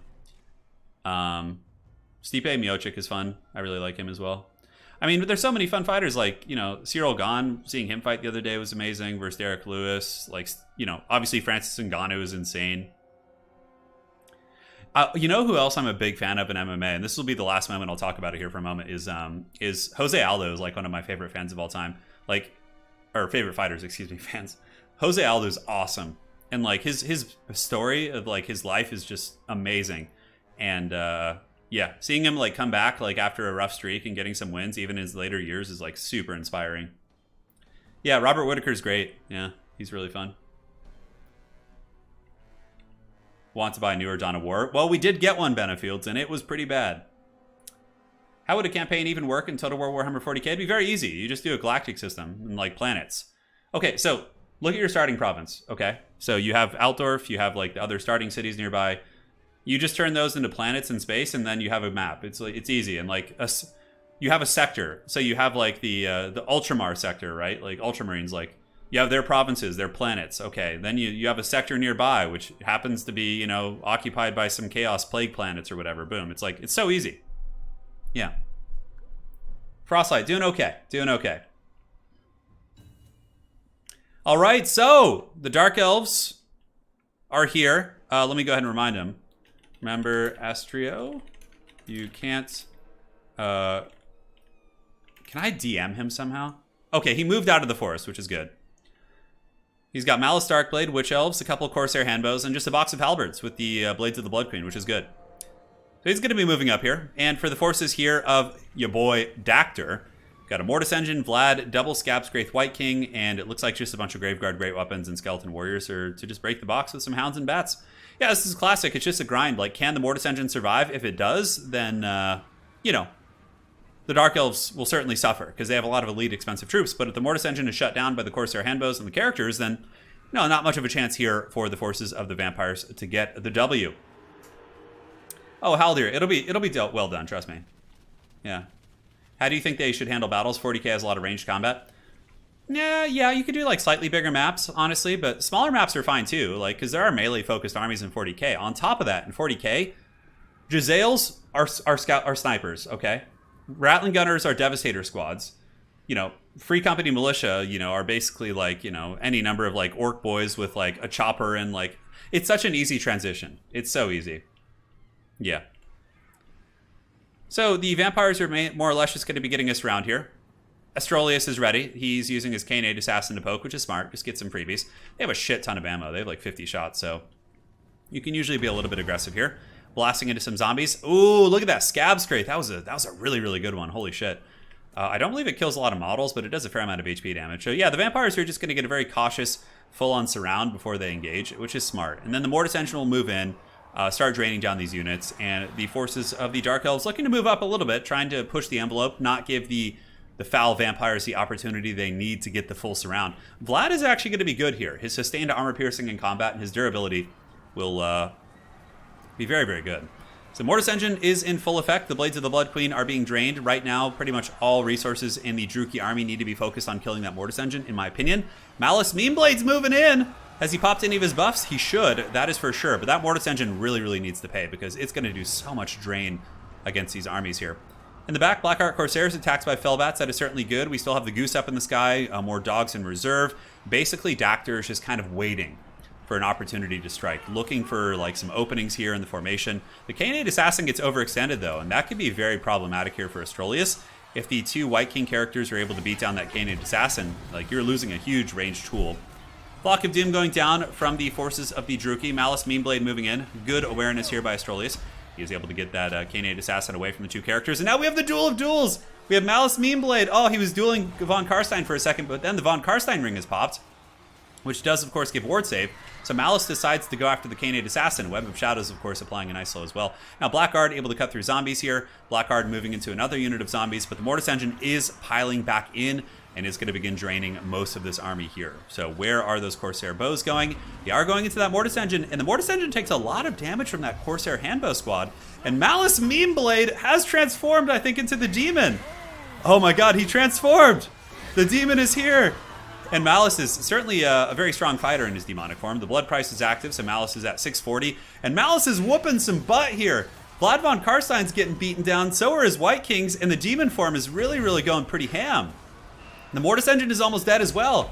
Look at that. Oh man, so many things are going very, very rough. Now, if Dactyr can survive Malice Meme Blade in his Demon form and not take too much damage in the process. Ooh, look at that. Really good Mastery Beguilement as well. Lowers the melee attack of Malice Meme Blade by 40. But the Demon form pops pretty early, and now he's trying to get away as the Goose does jump in to kind of intercede here in combat. But the Mortis Engine is gone, so suddenly the Druchii, not the Druchii, but the Vampires don't really have any effective ways to deal with like the mass amount of quality infantry. I mean, they do have Graveguard Great Weapons, which can do the trick. Nice usage here of the Bats as the Bloodstorm does go down as well, the Reaper of Souls, which is going to be healing Malice. And, oh no, he didn't go Demon form! Oh, guys, I was wrong. Sorry, I thought he was a Demon. Holy shit, he transforms! Oh. Yeah, for some reason I thought he did. I saw his aura. Okay, I was completely wrong. He went into Demon form, but as soon as he went Demon form, Dactyr quit the game. I think he knew without his Mortis Engine and with all the elite infantry still grinding that it was GG.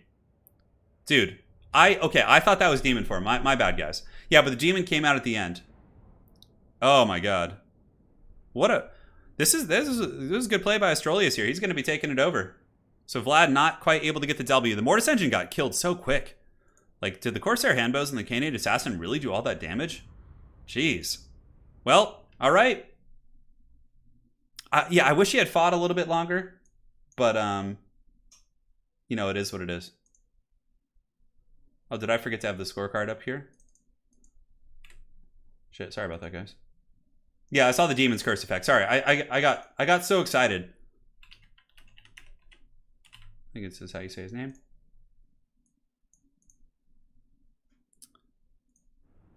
Yeah, what caused the rampage there? The Witch Elves, yeah. Hey, Doctor, it was a nice try, man. It's a very hard matchup for the Vampire Counts, and Astrolius clearly knew what he was doing. All right, so jumping over to the next match, we got Biblington here. And it looks like Biblington is bugged when he tries to join here, so we're going to have to, unfortunately, do that. Hopefully he's able to rejoin, because he was frozen. That sometimes happens. Bloodpine Woods will be the next map. Very well played. Very well played. The Bloodpine Woods. Who will be? It is the Great Hadries. All right, so let's go here. This is for Hadries. Oh, it's Legion? Okay, yeah. So it's a known player. Hadries gets Skaven with Throt the Unclean. All right. And let's see who his opponent gets. Okay, that's fun. Cetra versus Throt. Oh, yeah. Okay. Hadries gets the Rat Man. Fat Rat. I can't remember his name. I have to type Fat Rat. Gets Cetra. All right. Let me switch over so you guys can see this. Very good. Hadries is all excited about this. So Cetra versus Fat Rat. Okay. Well, Biblington was frozen, so I had to remove it, or else the lobby would have just crashed. Regardless, we'll end with an FFA, and I'll make sure to get Biblington in somehow. I know. We'll get Biblington in at some point. Don't worry.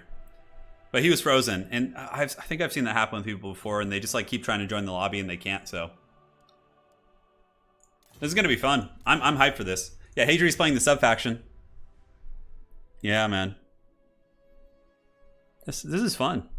This is a great matchup here. This is gonna be a party. No Lore of Fire, I know. Skaven vs Tomb Kings, I think, is a 50-50 matchup. And I think it's a matchup in which you kind of have to roll the dice, because if they go double Bone Giant and like you're not prepared, you can lose. But if like there's like some weirdness about it. But Hadries is, you know, a Skaven main, so he's gonna know what to do. Do we have Sirtha Ek in the Legendary Lord Wheel? I don't think we do.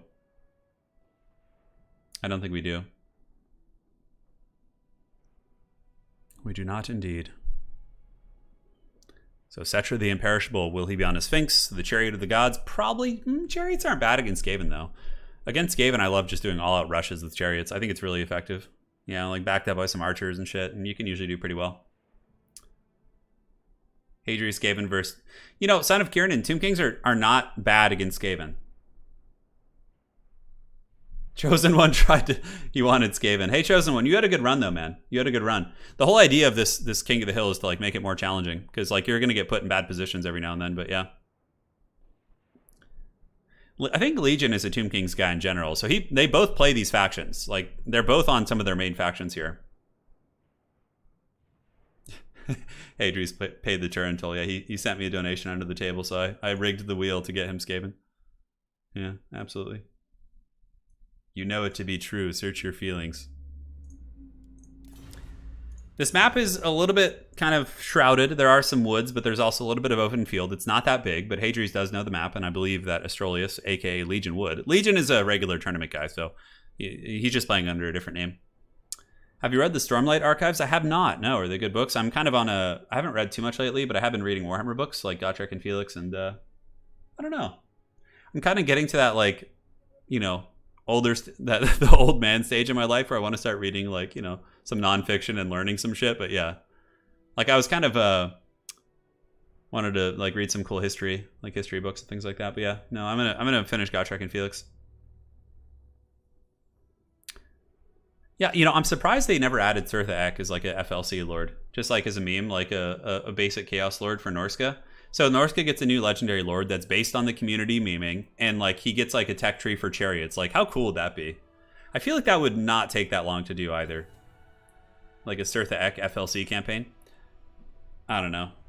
So let's fire this up. We got Hadries versus Astrolius here. Let's have some fun. There would be no fun with Total War 40 since Drukhari and Admech would just auto-win versus every other faction. Well, I don't think that would happen in the video game, but yeah, that's how it is in tabletop, so. They're amazing books. Yeah, I'm willing to look it up. Who are the low-tier factions now that Beastmen got buffed? Tomb Kings are considered to be weaker just because they have they had the lowest win rate in the World Championship, but honestly, we don't have the best metric for studying that right now because there's not like a ton of big tournaments going on, but yeah, we'll see. All right. Yeah, so one of my favorite shows growing up when I was in high school was Band of Brothers. It's such a good show. But one of my friends hadn't seen it, you know, one of my best friends, and him and I were watching it. We put it on the other night, and I was like, damn, this show still holds up. It's so good. So that kind of like interested me in kind of learning some history and whatnot. All right. So here we are. The battle is upon us. Here we go. So Strolly is coming in with a Screaming Skull Catapult to try and break the Skaven leadership. Can be pretty good to just have one because of the leadership discouraging effect. Triple Ushapti Greatbow also can be nice against Skaven, though they do struggle against masked Jezzails, but sometimes Skaven players are too afraid to bring Jezzails simply because of the rush. Aside from that, we got some Skeleton Warriors, Nahakar Horsemen, Chariots, and Carrion, a lot of harassing elements.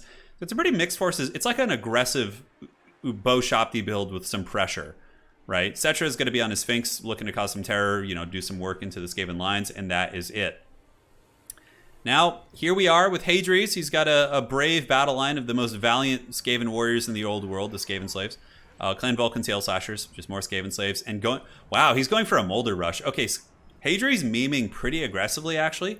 He's got 4 Rat Ogres, a Chieftain, Throt the Unclean with the Plague Priest and a Hell Pit. No Jezzails, no ranged. Starting in the woods, which is smart to mitigate some of the effectiveness and kind of shroud his opponent's vision. But Hadri's will be rushing this Tomb King's army. Yeah, man, that is a force. That is a force. TB says, Turin, why'd you bring up Band of Brothers? Now I have to go binge all 8 hours. I know. Yeah, I know. Absolutely. I feel the same way. I'm like, I feel like I have to finish it now. The Pacific. Have I seen The Pacific? I don't know if I have. I'll have to check that out. Oh, I think I have seen it. Yeah, I've seen that show. Yeah, it's good. It is good indeed. So the Chariot's going to be kind of useless here. I mean, they'll be okay against Clan Vulcan Tail Slashers. The Molder build is certainly aggressive. The one weakness of the Skaven army is going to be dealing with the infantry. They don't have a whole lot to get through the infantry. However, there is a Plague Priest with a Mortis Engine, so if the Plague Priest can survive, it can grind down all the troops. For Hadri's, it's going to be really important to shut down the Ushapti. Like, if he can get his rats onto the Ushapti Greatbows and Ogres, like, he can kill them pretty quickly, so. We'll see. We will see. I think it's going to be a quick one. What are your predictions in chat? Let us know. Do you guys think that the Skaven are going to claim victory with Hadri's, or will Legion win with his decrepit Legion of the old world? So Great Bows shooting into the Skaven slaves, obviously a little bit of a mistake because the game started and they were in range, so they just kind of auto-shoot at whatever they can see.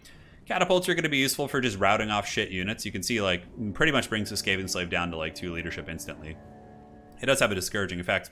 The Carrion fly overhead, scouting out the army a little bit. Hadri's does have some terrain to work with, so the Bow Shopti, I would imagine, will try and focus down the Plague Priest. The Plague Priest is the biggest existential threat to all of the infantry units, and obviously Hadri's has the monster advantage. I mean, Hell Pit plus Chieftain plus Throt, like, that is a lot of nasty disruption. So question from Anthony says, do you think Skink Oracles get used? Yeah, they're really good. They're actually broken right now because Skink Oracles shoot twice and just do an obscene amount of damage, like way more than they should. So I think Skink Oracles are going to be used a lot in multiplayer.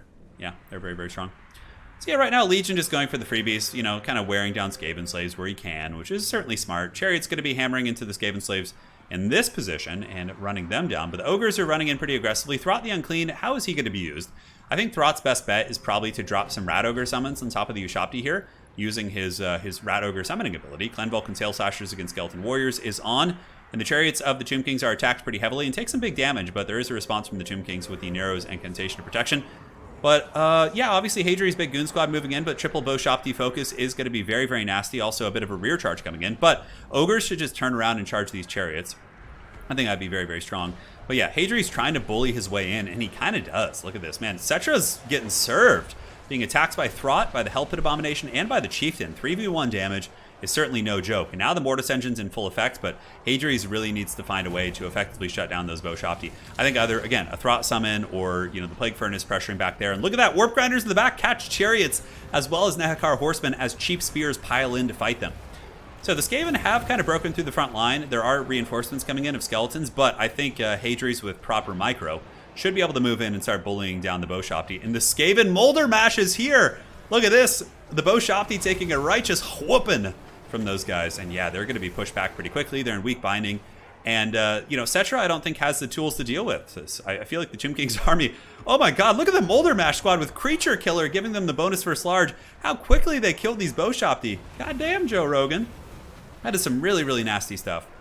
So in the meantime, Chieftain fighting Spearmen, Throt as well. Obviously not a great situation for the Rats, but the Plague Furnace is back here and it's draining. And the Molder Mash squad is really, really just foul. I mean, it's like moving through and just bullying. But I have to say, really good repositioning here by Legion. Despite losing his entire backfield, he was able to relocate the Ushabti Great Bows and then form a new firing line, which will potentially do enough damage to get him back in the game. In the meantime, though, Hadri's going after the Screaming Beam Catapult. It's going to kind of crumble that really quickly to get rid of the leadership discouraging effect. You can see the crew is trying to run.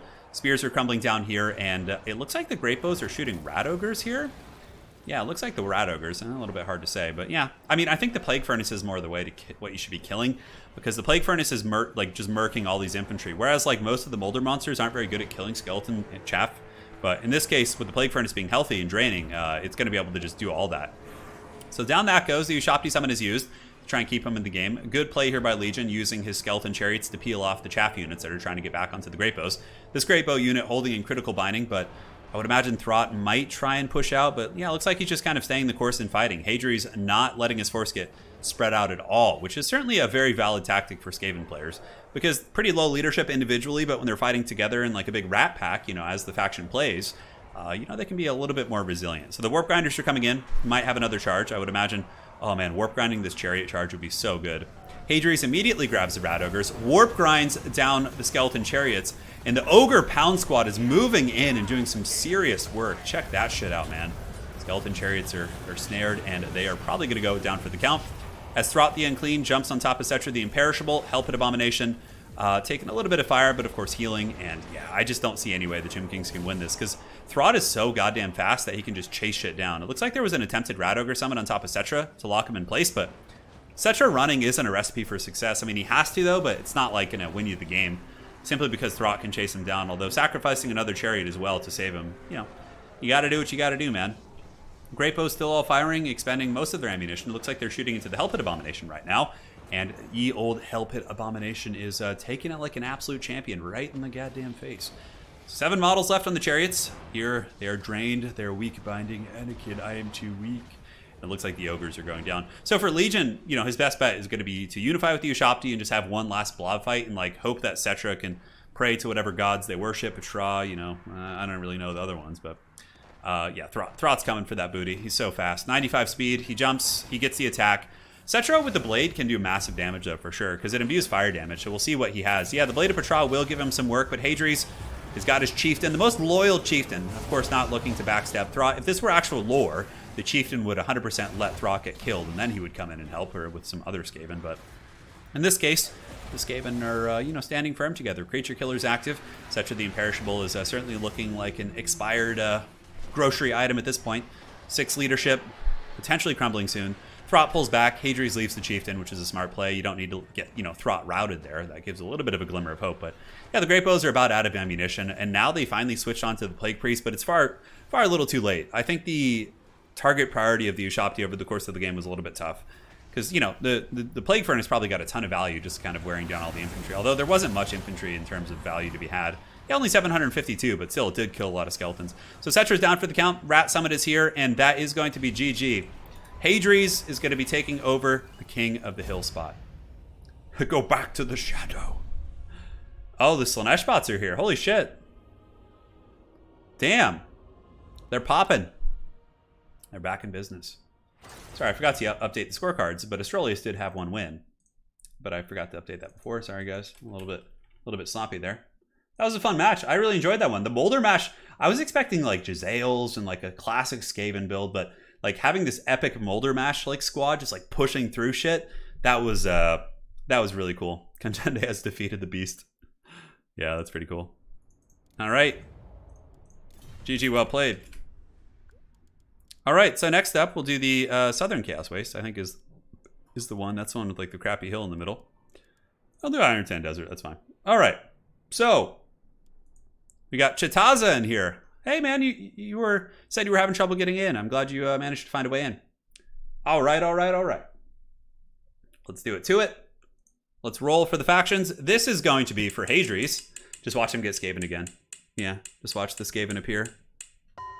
Oh, the Fey Enchantress with Bretonia for Hadries. And let's see. Fey Enchantress versus Thorgrim. Holy shit. Okay. Wow.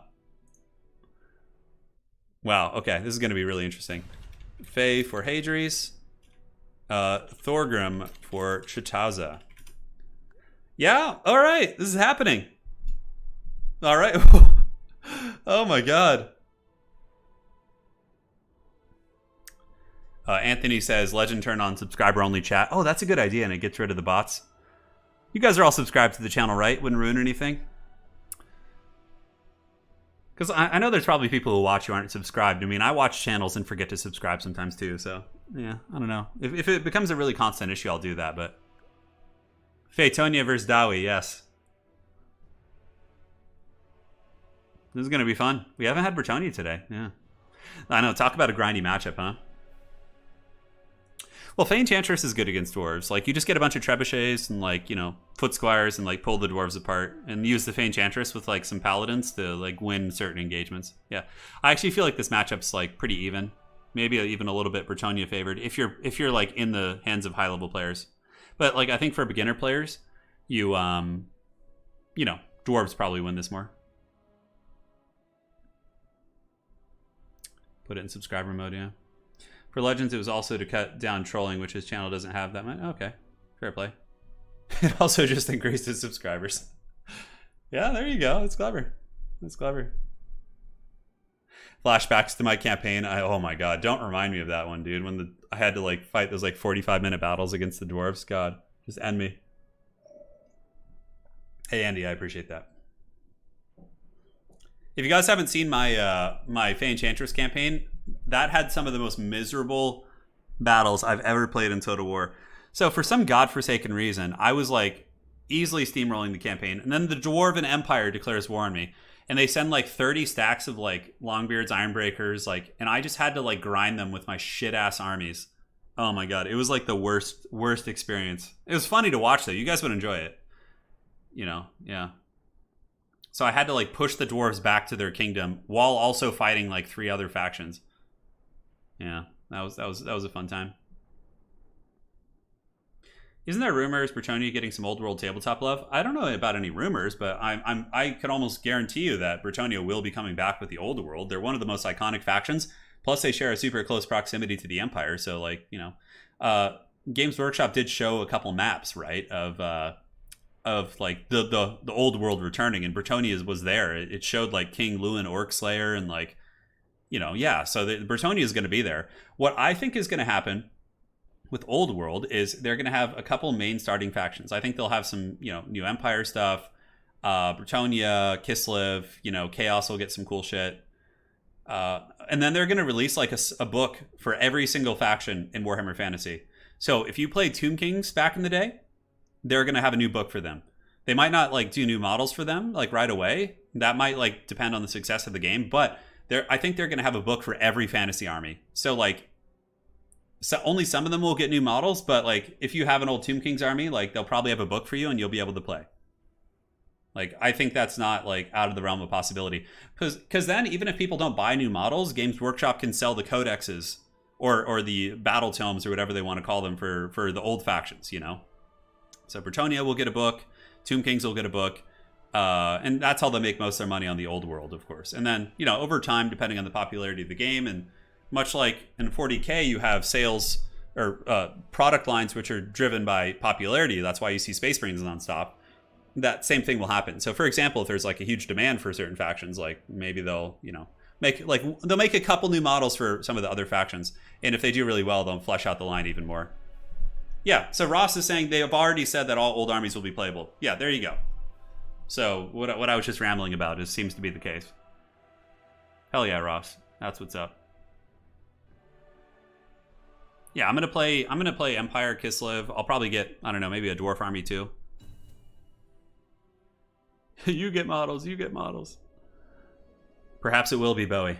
Perhaps it will be. All right, so Chitaza picking his army here. I mean, Thunders are okay. Like, all out Dwarven Rushes can work. Gyrocopter Cheese can be pretty decent, actually, if you want to do that with, like, Master Engineers. There's some weird shit you can do here, but yeah, we'll see. Hadri is currently the king. He's just got to surpass 3 to win, and then he will be the official king of the hill. We have another hour or so left in the stream, so a handful of battles to be had. Strictly speaking, the Space Marines of the Old World were Grail Knights. Yeah, I mean, at least they had the frame of a man, though. But yeah, like, oh my god. So Alpha Busa, his channel, he put up a really funny video when the Old World was like destroyed by Games Workshop, and then like the Sigmarines came in. It's like this video of like actual Ultramarines and like, you know, in the 40k environment. They're like, there's more emperors we have to serve, and it shows them go through like a portal to the Old World, and then they just turn into like the Sigmarines, to the Stormcast Eternals, and they're just like stomping through all these like haggard Bretonnian peasants. Or like Empire like peasants. It's so funny. Yeah. Yeah. You know, Jared Larkin, what I would suspect is that when the Old World does come back, they're going to have like square base options. So if you have your army on circular bases, they'll probably have like movement trays that are modular. So you can like put your square bases on movement trays and use them in Warhammer Fantasy, like in a square movement tray. Like, I think they'll do something like that. It would be foolish not to, in my opinion. Yeah. Because like that would, because then people, you know, more people would play, and et cetera, et cetera. Ground Marines. Yeah, they become Ground Marines. That's probably my favorite video on Alpha Busa's channel. Yeah, hands down. Like, because my Empire army is all round bases. Yeah, but like the army I get for Old World is going to be square based, obviously. So, the Ground Marines. All right, that's it. Let's party. For Hadri's, we got 4 of the trebuchets, which trebuchets do pretty well against dwarves. They actually trade efficiently against cannons in my experience. Peasant bowmen, we got a bunch of foot squires maxed out. Fey Enchantress, Gotrek and Felix, it looks like, or a paladin and Felix. And yeah, it's pretty standard. You got your armor piercing, you have your archers to shoot slayers and gyrocopters, and that is that. So for your boy Chitaza, he's got blasting charges, which are exceptional against Bretonnian infantry. A secondary line of Quarrelers with some great weapons, Master Engineer, Thorgrim, double cannon, the Sky Hammer, and more gyrocopters. Ooh, yeah, this is going to be fun. So let's see how the micro is for Chitaza. The cannons obviously are going to get destroyed. That's the one unfortunate thing about this Dwarven build, is that the 4 trebuchets will destroy the 2 cannons. So the Dwarves will be forced to advance at some point. One thing that could change that is if Chitaza gets his gyrocopters, attacks the weak side of the formation, blasts the peasant bowmen off with your gyrocopters, and then starts to kill the trebuchets. That could actually be... TB, it's not a big deal. Like, I know you said you just invested in AOS as they announce it, but I've heard that argument quite a bit. Like, oh, I just got into AOS. Like, you know, it sucks. They just announced Old World. But Old World probably isn't going to come out till 2023. It might even get delayed to 2024. And I assume you want to do some wargaming and fantasy before then. So, you know, I think you got plenty of time. I wouldn't even stress it, dude. I wouldn't even stress it. Yeah. So here we go. Ye old dwarves preparing to fight. The cannons do have 440 range. Trebuchets have 440 as well, so they should be able to trade pretty efficiently. I like that Hadri's also mixed in men-at-arms with polearms. They're not like hard-hitting, but they do have good armor-piercing values, so that is something to consider here. So there you go. Trebuchets now shooting in. What are they focusing is the question. It looks like they're going after some of the dwarf warriors with great weapons, but I think it's only a matter of time before they switch to the cannons, because the dwarves can play the long game too. If the cannons aren't focused, they do have the restock on the Master Engineer, or replenish ammo, or whatever the hell it's called, to give extra ammo here to the cannon. So we will see. We will see how that goes. So the gyrocopters, what are they shooting? Are they going after the Fey Enchantress? It looks like these are brimstone guns, both of which are obstructed right now. I think they're trying to shoot the Fey Enchantress, doing a little bit of sniping there, but she is on foot, or, you know, not technically she's on foot, or not on foot, but, nor is she large. So the brimstone guns are more designed against, like, cavalry, things like that, but yeah, you know, for Chitaza, I'd honestly get in there and start blasting foot squires, start blasting trebuchets, really get crazy like that. Oh no, the Slanesh bots are here. Oh no, they're raiding. Looks like they're being like auto-deleted though, which is good. Now the cannons here are, you know, It's hard to tell. Yeah, it looks like Slaanesh bots are under control. Be gone, Foulbot. Yeah, the cannons are getting out-traded, though. Just like we talked about, 4 trebuchets focusing. Yeah, the cannons return fire. They might even break a trebuchet crew, but the trebuchet crews will come back. And just the sheer volume of haggard boulders being thrown at the cannon crews of the Dowie is enough to probably push them back. And this is like a classic fate I see many Dowie experience in this matchup. Like, and now suddenly, you know, they have to pull back, right? Like, or they have to advance up into the Bretonnians, which is exactly what Bretonnia wants. But I really do think the gyrocopters could be a little bit more active. Like, the archers aren't super mobile, and like you can stick and move with them. So Chitaza could grab them and start shooting at the foot squires and the trebs on the flanks. But yeah, honestly, a good decision from him. I've seen many dwarf players like sit back longer than they should, and as soon as he realized it was going south, he started to advance. So good props on Chitaza there. But he does need to leave something to defend the cannon. Hadri's does have some yeomen back there, and the yeomen could easily ride down the cannon crews and give them the dirty. So we will see how this goes. Blasting charges against foot squires is nice. You know, they have a little bit more armor than their cousins, the men-at-arms, but still the blasting charges should do well. Probably focusing down foot squires is even better. I mean, yeah, I know they have armor, but the correlers, I think, should focus them down because they can really punch through dwarven ranks pretty effectively. So here comes the gyrocopters. Yeah, it looks like now they're sitting and shooting here at the foot squires a little bit. Gyros do have 100 armor, so peasant archers don't kill them super quickly. And bombardment runs with the Skyhammer could also be very, very devastating. Looks like he's saving ammo. Is he going to be trying to do a bombing run? It looks like maybe he was thinking about it for a second. But the first wave of blasting charges going down on the men-at-arms with polearms, doing some very good work. And the Fey Enchantress and her little hero squad with the Paladin and Felix look to be moving forward. Honestly, sitting the Master Engineer on top of the Fey Enchantress here too, I think would be a very strong play. So one cannon is taken out by Hadris in the backfield. That cannon will be down for the count. Blasting charges continue to advance up, throwing into the men-at-arms as just archers just unleash salvos of fire here into the unshielded men-at-arms. The Fey Enchantress and her little goon squad, very, very disruptive. It looks like some cannon fire and gyrocopters trying their best to shoot in. Thorgrim needs to get his hands dirty, though. He's being too much of a high king right here. He's not being, like, the grudge bearer. He needs to move in and start clubbing Felix and, you know, the Paladin. Like, he can easily dismantle those characters. In the backfield, though, we saw a pretty nice little bombing run. Chitaza able to do some big damage against the foot squires. And now, where are we going to see the Skyhammer? Dropping a little bit of a hot payload there as he does move across. Looks like a lot of his micro is being focused on this right now. And is yielding some forbidden fruit. Looks like another one might go down in a second. Have to keep an eye on that. But the Fey Enchantress and the Paladin breaking through the Dwarven front line. Now we have some Dwarf Warriors getting into fight, which will be a better fight, but they still will lose the foot squires. And how's the Dwarven Cannon doing? Dwarven Cannon's still going. It's got 2 cannons and the Dragonback Slayers defending it. Dwarf Warriors moving into fight as well. And Thorgrim has gotten up off his toilet seat here now, and he's going to be getting ready to do battle with Felix. Felix is 100% the forbidden fruit that you want, right? You just want to take out that healer that makes the Fey Enchantress and the other characters a little bit more vulnerable. And the Master Engineer is firing. It looks like he's shooting at the Paladin. That Paladin actually quite damaged, Joe. Some good character sniping from the Dwarves, for sure. Fey Enchantress takes overcast damage. The Skyhammer breaking would be very catastrophic. That thing needs to live. It's got 0 leadership. Will it stabilize? It's holding at 7, and he was able to get that back, so wrong button there.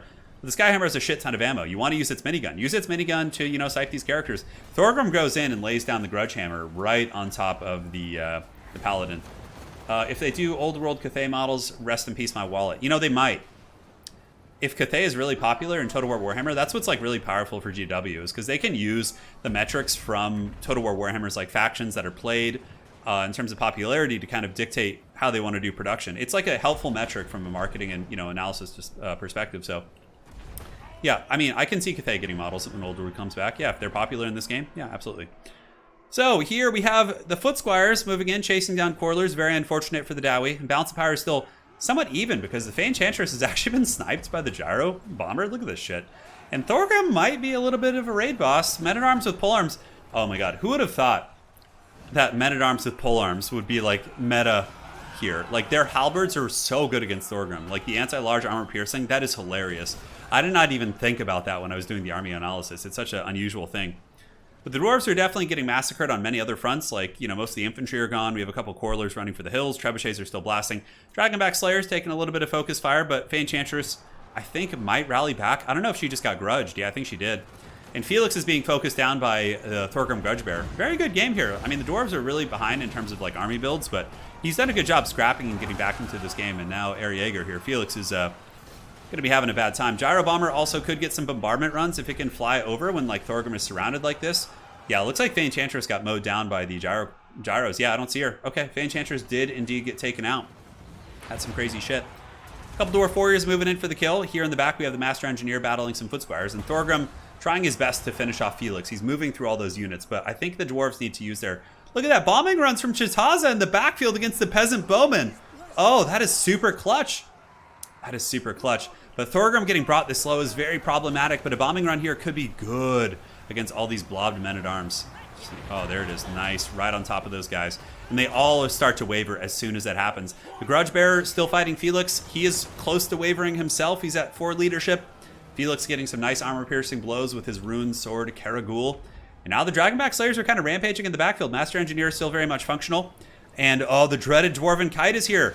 So the Paladin gets last samurai'd by those, and now Thorgrim is running from Felix, but there are more halberds over here, which is going to be very, very tough. And Felix is getting sniped by the gyros as well. Holy shit, this is so close. Thorgrim's at 22 leadership. We get the rear charge, and Felix is broken. And Thorgrim Grudgebearer is fighting here. Oh my god. Look at this. So the Master Engineer is toppled by the Foot Squires. He's brought down. Thorgrim Grudgebearer certainly fighting hard, but he is, again, fighting a pretty powerful unit here. I don't think if the Dwarf player notices, the Halberds might be able to get Thorgrim. This is a crazy-ass game. Holy shit, man. This is some wild stuff. He's trying to salvage the Master Engineer. Thorgrim is kiting the Halberds. A bombardment run there does break the Foot Squires. Some really nice gyro bomber play here this game. The Dragonback Slayers are trying to finish off the Trebuchets, which are, I think, shooting at Thorgrim right now. He has at like 500 HP. And those Halberds are just proving to be super, super valuable, man. Oh my god. So gyrocopters, are they getting into melee? They're out of ammunition and the Master Engineer is routed, so we can't restock. And army losses is kicking in for the Dwarves. Dude, what a scrappy match. Holy shit. I thought the Dwarves might pull it back there at the end. With like the Slayers rampaging, the bombardment runs. That was a really, really well-played game by both players. Very well played, both of you. That was fun, man. The Master Engineer doesn't replenish bomb charges. It replenishes ammunition on the guns they have. Yeah. That was really fun, man. So, Chitaza, I don't know how much you play, but that was a great game, and you were playing a very strong opponent, and he had the build advantage against you, but you did a good job scrapping back, so well played. Thorgrim didn't get too much value, but the gyros certainly did. They were solid. 2,000 on the Skyhammer is pretty sweet. And yeah, Hadri's build is very, very, very good. So, yeah, well played to these two champs. Trebs were very, very strong. So Hadri's up to 2 wins, narrowly escaping the clutches of defeat.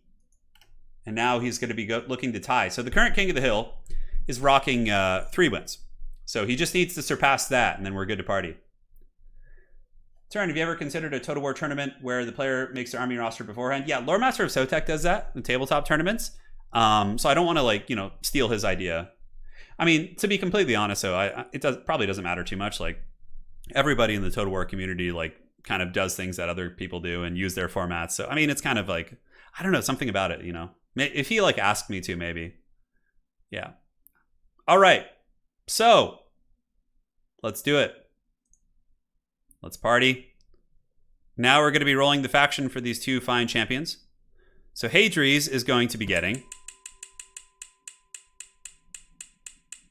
the Tomb Kings with Khalida. Okay.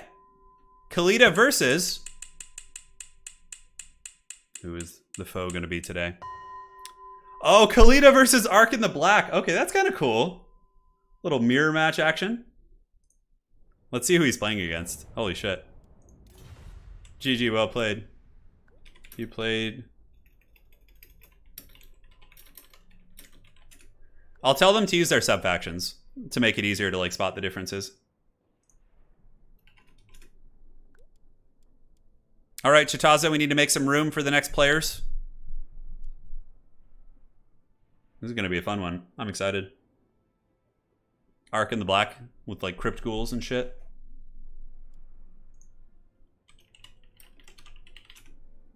Hadri's got Khalida. Yeah. I'll tell the Ark in the Black player to use the Followerism Dagash so the flags are different. My bones are ready. Hey, a Biblington made it. Hell yes. I know he was struggling earlier to get in, but... Ark in the Black. Please use followers of Nagash. Welcome. All right, the Court of Liberus versus Ark in the Black. Oh, I'm so excited for this. This is going to be really fun. I feel like we need a desert map. What's a really, really good desert map, huh? The Plains of the Dead. I think Plains of the Dead is kind of a small one. Yeah, whatever. Should be okay. Let's do it. Nick, I don't know. She's a lot of fun to play, though. I actually use Kalita in a lot of builds. I think she's actually... Like, Kalita used to be perceived as a meme, but I actually think Kalita's good. She's pretty cost-effective. Hits hard, mobile. In the World Championship, we saw her used quite a bit, actually, by a lot of Tomb Kings players. Watch chat explode when everyone says... Tomb Kings are not a bad faction. I mean, they have some bad matchups, like matchups where, you know, certain Lords of Magic exist, but generally I think they're okay. All right. This is going to be fun. This is like a Tomb Kings final campaign battle. Oh my god, I should put him on the Black Pyramid of Arkin and just pretend like it's the final battle. That map's so imbalanced though. One player starts with all these like choke points and shit. Yeah. Let's see what they bring. Is it going to be Bone Giants? Is it going to be Great Bows? I'm sure Hadri's is coming up with some cool shit. Will he go Foot Kalita? Will he go... You got to go Snake Kalita. Snake Kalita is really, really nice. She can like goon... Like Snake Kalita could just annihilate Ark in the Black in combat. Like if she catches him, he would just get dunked on. Yeah, Sipe, I'll check that out. Thank you. Yeah, a lot of backlog to go through.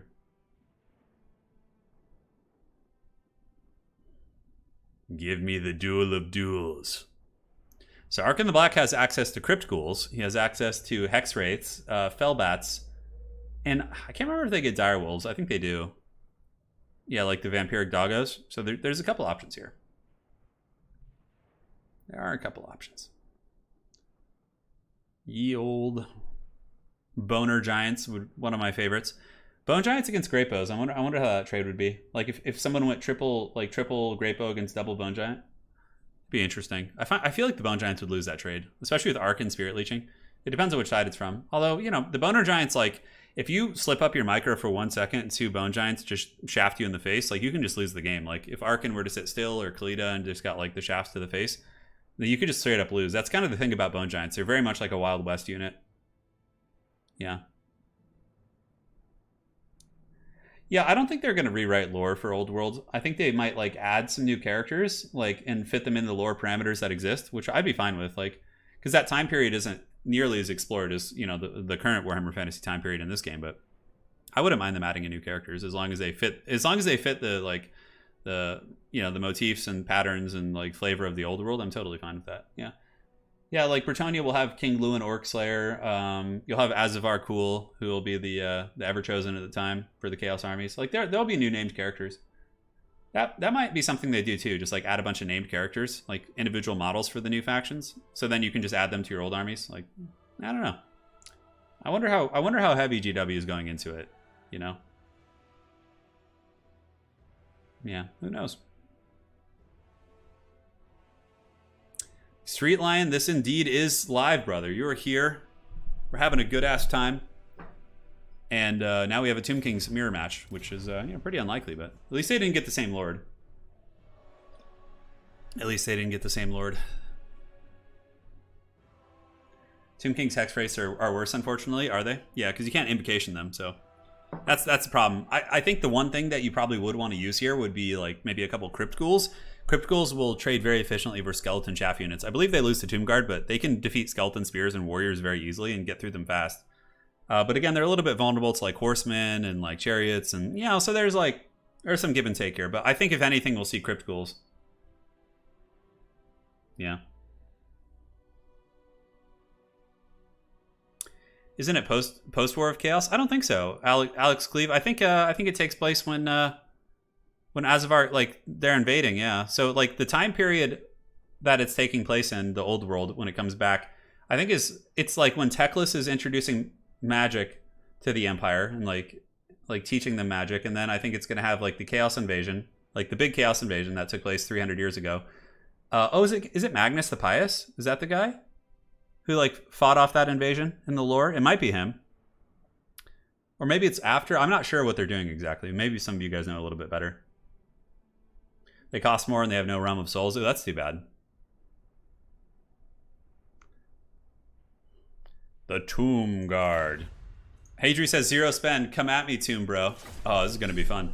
Biblington, his avatar picture always brings me joy. It's like a bear like waving at you. It's like, oh, hey, how's it going? So you guys rooting for the evil cackling Warhammer Skeletor, who happens to be in the thumbnail today, which is kind of cool, or Khalida. Khalida's been a fun lord. Man, I have a crazy Khalida game versus the High Elves. It was like Khalida versus Emrick in this game I had on ladder. Oh my god, it was like one of the closest games I've had in a while. Be going up soon.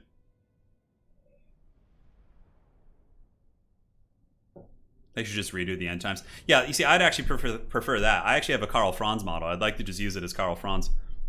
The guys I play AOS with, though, they're all Warhammer Fantasy players. They all, like, the guy whose house we went to yesterday, he's got like a huge gaming like guest house with like 2 or 3 tables in it, and he has like all the Warhammer Fantasy codexes in there. So, you know, whenever I play with my Empire army, I just call him Karl Franz, and everybody just goes with it. So.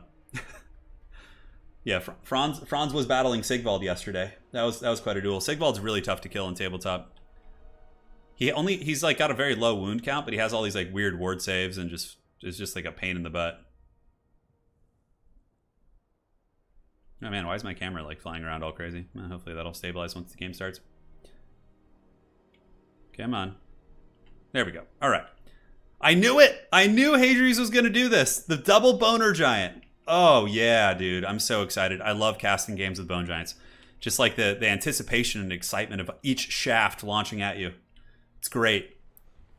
Yeah, look at this. The scenario we were discussing, the Bow Shopti versus Bone Giants, is partially happening. It's only 2 Bow Shopti, but nonetheless. For Hadri's, we got Sepulchral Stalkers backed up by double Bone Giant.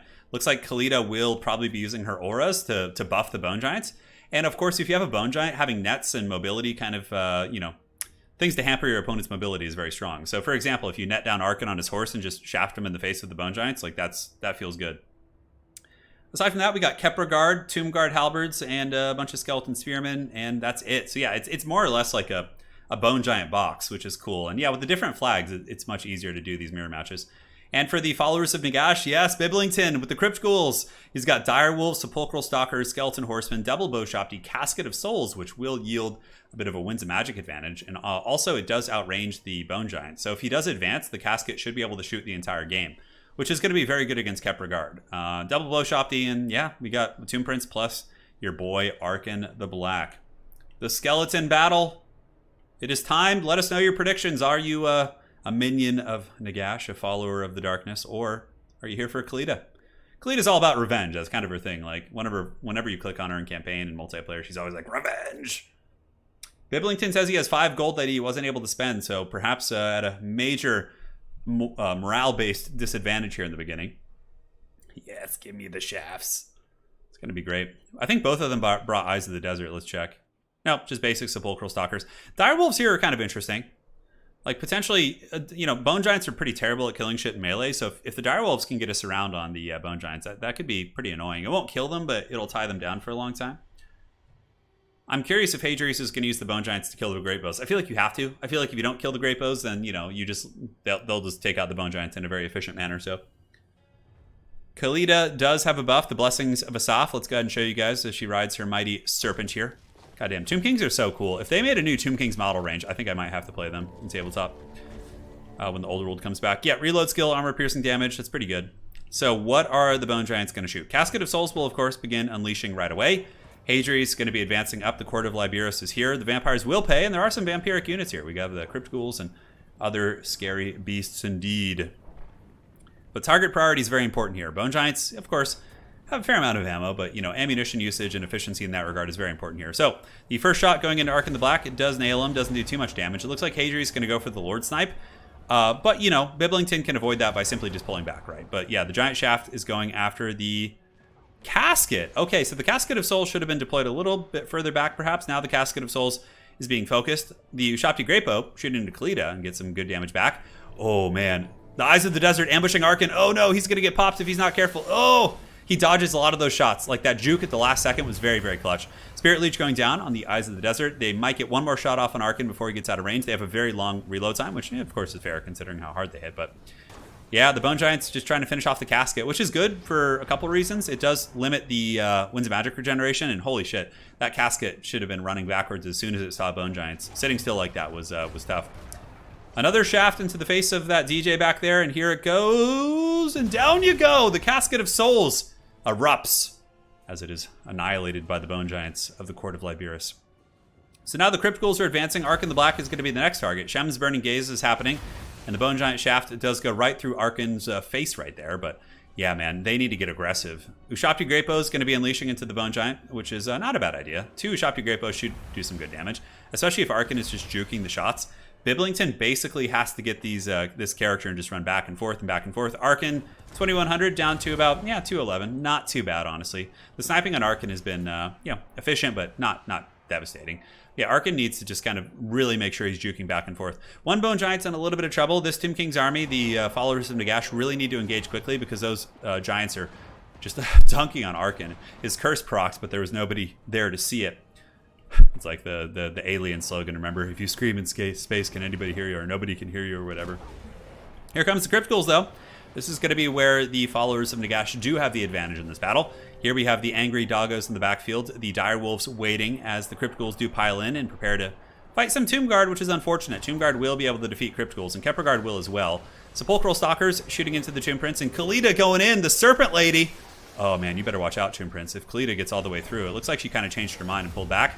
Yeah, look at that. Net down on the Tomb Prince, and the Sepulchral Stalkers are pounding that Prince, doing some huge damage. But on that same note, if Arkan the Black hadn't taken so much damage, the Ushabti Great Bows have just about killed the Bone Giant. Seems like they're trading super efficiently here. We also get a bunch of Dire Wolves from Biblington jumping on the Nehekar Horsemen in the backfield, and 1 Boner Giant is going to be falling, but so too will the Tomb Prince. The Tomb Prince here is going to be going down as Khalida goes for the killing blow. Sepulchral Stalkers may be thinking about piling in, and the Arkan the Black sniping is quite brutal. Able to avoid those shafts, but having your caster not involved in these engagements is very, very tricky. Obviously, that would be incredibly nice. And where are the Ushabti Great Bows going to shoot next?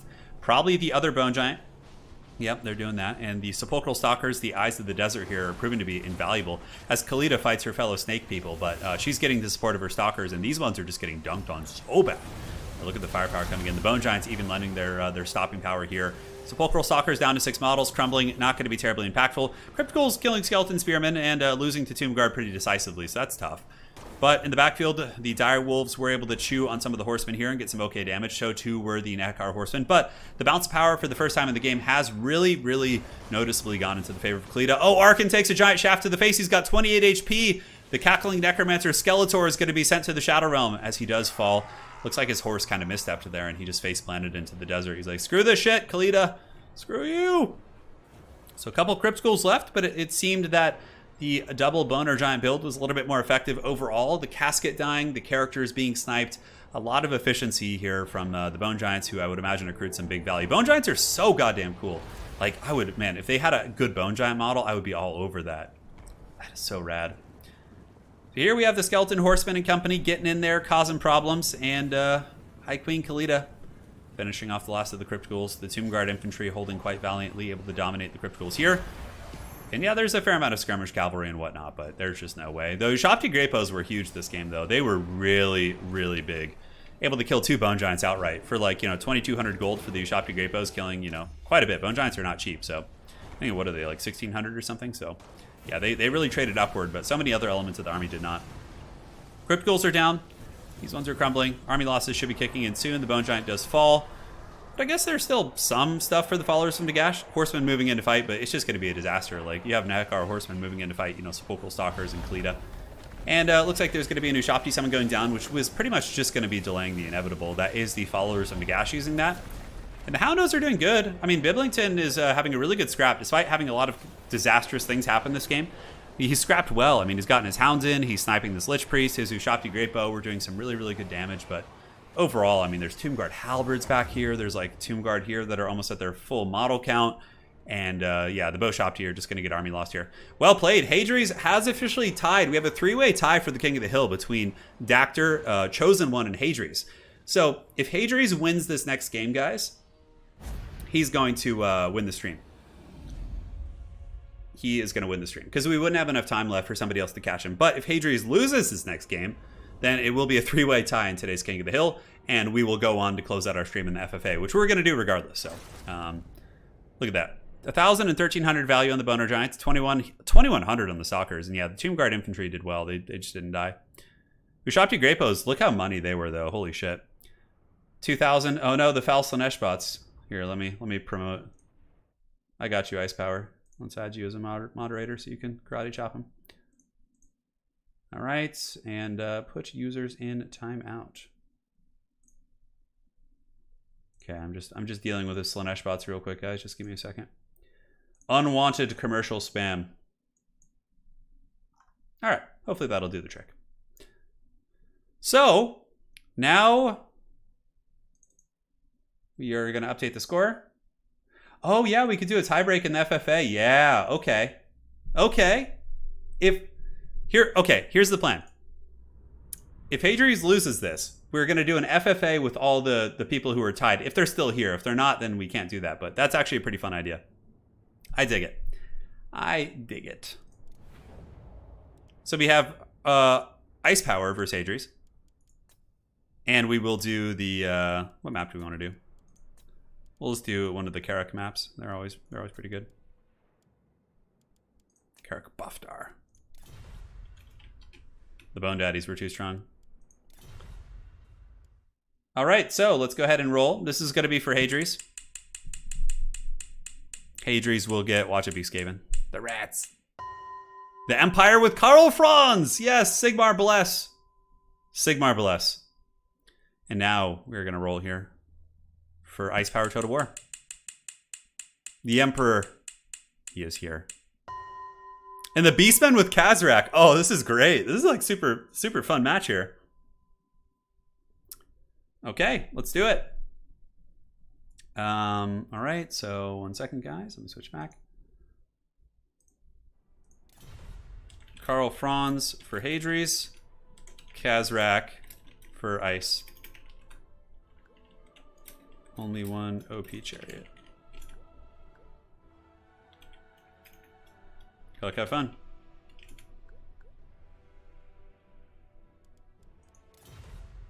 There we go.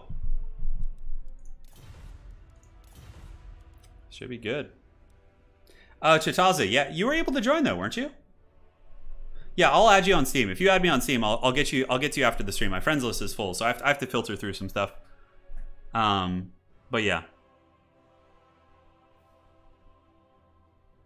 Khazrak on a Tuskor is still bugged. Well, Khazrak only has his Razorgore mount, right? I told Ice Power only one overpowered chariot, so because otherwise their casters have to be on foot, which is kind of silly. All right, so I can close this. We're done with that for today. Let me go ahead and get the screen blocker up. 1 second.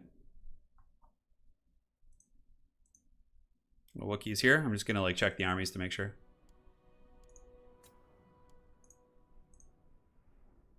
Yeah, it looks fine. Looks fine to me. I don't know. Honestly, Khazrak has never been a character I liked. I just think he's stupid, so I don't really know if he's good right now because I just play Torox or Malagor like every game, or Morgar. Yeah.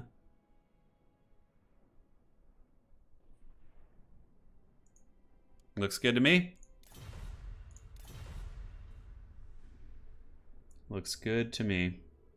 He has a Tuskor but loses his abilities on it. Okay, yeah, sounds good. Razorgore chariots are as bugged as Tuskor chariots, by the way. Yeah, so there's no winning, honestly. It's just we just got to deal with it, sadly. We just got to deal with it. Hey, Jack McDowell. Holy shit, man. That's a fat hundy right there. That's a hard one. My wife began playing Total War Warhammer over the weekend, in no small part to your great content. Glory to Sigmar. Sigmar has blessed you and your wife. Yes, you have joined the you have joined the crew. Sigmar bless. Hell yeah, man. That's exciting. Jack, what factions do you both play? What is she into? I'm curious. Because my wife's favorite factions are Wood Elves. She likes Wood Elves and Dark Elves, and she also likes... Yeah, I'm trying to think. Yeah, Anna's favorite factions are probably Wood Elves, Dark Elves. She really likes some of the Tzeentch stuff too, but mainly Wood Elves and Dark Elves. Like Morathi's, like she really likes the Wood Elves and like Ariel and yeah, all that. Pretty cool build. Yeah. From Ice Power. I actually have a build that is super good for the Empire against the Beastmen. Super good. Ice Power with a 0 build. Damn. Oh my god. Hadries. I see what Hadries is doing, and it's pretty wild. Dude, Jack, thank you so much again. That is very kind of you. So Jack says she's loving all the elves, especially dragons and the Skaven. Yeah, I find that. Yeah, my wife's kind of in the similar category. Like, she thinks the Skaven are fun, and she likes the elf factions a lot. Anna doesn't like high elves though. She likes the what's it called? Hang on, let me. There we go. Oh my god, the Slanesh bots are just so fervent. Yeah, but she really likes dark elves and wood elves. The wood elf aesthetic's her favorite because she really likes like the deep, like kind of murky forest with like the antlers and the color scheme and all that. Yeah, the Tzeentch roster should be pretty cool. Oh my god, Hadri's build is just some wild shit. We will see. Hey, so Chosen One, are you still here? And then Dactyr, are you guys still here? If not, then if they don't both respond, then we'll just do a classic FFA to end things out.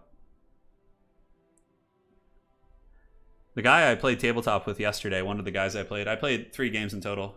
He had a Wood Elf army in Age of Sigmar. It was an Age of Sigmar army, but with Wood Elf models.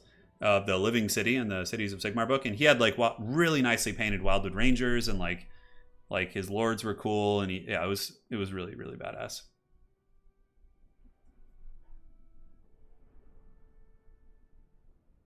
The Tzeentch bot isn't like, yeah, it's not, it doesn't like, it's, you can see YouTube's like deleting its link. Oh my god, yeah. They're being pretty aggressive. I might have to put on I don't even know how to put on members only chat. I'd have to figure that out. Or not members, subscribers. 0 build? Okay. Hadri's build looks fun. I like what I see. All right, let's load in. These bots are relentless, yeah. They're getting in there. The problem is the bots like subscribe to your channel too. They're smart enough to do that. So the thing is even if you put on subscribers only chat, I think they would eventually learn how to subscribe to your channel. Because YouTube, like once a year, you'll notice that you lose like a bunch. There will be a day once a year where every like YouTuber gets stressed out because you lose like a couple hundred subs. You're like, oh my god, like what did I post like something controversial or like stupid that people don't like? And then suddenly it's like YouTube makes a post. They're like, yeah, we were getting rid of bot accounts that were subscribed to your channel. So it's like, oh, okay, you know. Yeah, Samurai Warrior, I am, but the problem is that they just keep rejoining it. They're slightly different names. Yeah. All right, so let's get rid of the screen blocker. Army blocker is gone. Simon Benjamin, thank you for the 30. Love this format because we see cool stuff we normally wouldn't see. Any ideas for other new formats or ideas coming in chat? Yeah, I have some fun ideas that we're going to be doing. I'm kind of on hold right now for a lot of like fancy stuff because of all the bugs and stuff in the game. But yeah, if CA is like makes it clear that they're not going to be putting out like any updates before Game 3, then I'm just going to have to go along with it. All right, so for the Forces of Hadri's, this is what I was talking about, guys. Check this shit out. 4 grenade launchers. I have no idea how he's going to protect that against the Beastman Rush, but he's got 4 grenade launchers, Flagellants plus Sigmar's Sons, a single Huntsman, a bunch of Spears, and 1 Empire Knight with Karl Franz up in the sky. And of course, with Franz, you have to bring a Jade Wizard. So basically, the whole epicenter of the build is Outriders with grenade launchers, which is pretty fun. Now, if we take a look here at Ye Old Forces of Ice Power Total War, he's got Chaff Frontline backed up by Razor Gores to kill Empire Knights and Knights of the Blazing Sun, Centaurs, double Manticore, Khazrak on a chariot, but the other characters are not. So Khazrak is rocking his big old hog chariot, the Razor Gore, and he does have 2 Shaman on feet here. So yeah, good build by Ice Power. He also didn't abuse like any of the kind of broken units, which is cool. So big props to Ice Power Total War. And yeah, Centaurs with great weapons again, trade pretty effectively, not on the charge against Imperial Cavalry, but if they can catch them in a bad engagement, they can really break them down pretty quick. So that is it. Simon, thanks again. But yeah, I have some fun format ideas for sure. Yeah, definitely got some fun stuff on Ye Old Horizon. But yeah, for this week, it'll be King of the Hills. Tomorrow, I'm doing the next episode of my head-to-head campaign with King of the Dead. And then on Wednesday or Thursday, I'm going to have a bigger tournament, like some sort of an open single faction tournament, which should be fun. Dude, 4 Outriders is crazy. I mean, it will nuke a lot of the Beastmen roster if they're allowed to shoot. I hesitate to know how you're going to protect all that. Like 4 Outriders, and all you have is like infantry and like 1 cavalry unit. I think what he'll maybe do is just leave the Outriders in his infantry and just kind of like use them as like a stationary firing platform. Yeah. Fulvio, yeah, we'll get you a Discord link. Yeah, before the stream's over, I'll drop one. Yeah, and our mods will be dropping them as well. All right, so here they go, squaring up to the foul Beastmen Bray Herd. Ice Power Total War swarming in with his Pig Legion. Razor Guards do have 45 armor. I would imagine grenade launchers can do some damage against them, so it's hard to say. Yeah, and the Legendary Lord Tournament is going to be like Thursday or Friday. I'll be casting that, so I just don't know which day. I just have to figure out which version of the game I need to switch back to because the games are on an older client. It's on the one before this one, so yeah. Outriders have about 84 speed. Beastmen are much faster with 93 and 95 on the Hounds. And yeah, they have 84 speed. So they can run from them, but in the end, in an open field, Beastmen will always catch you. So that is a little bit scary for sure. Franz is good against the Chariots. He can also fight the Manticores. He has some nice applications. Grenade launcher shooting into the Hounds here, but they need to pull back pretty quickly as the Hounds do descend on them. The Hounds of Chaos are here. And yeah, just pulling back to the Flagellants is nice. A couple Outrider grenade launchers potentially going to be going down here. Empire Knights from Hadri's pushing in. And oh, Ice Power, does he see it? He does. Good micro. He pulls back at the last second. Now, will Hadri's be able to pull back, or will he overextend with those Empire Knights? He pulls back.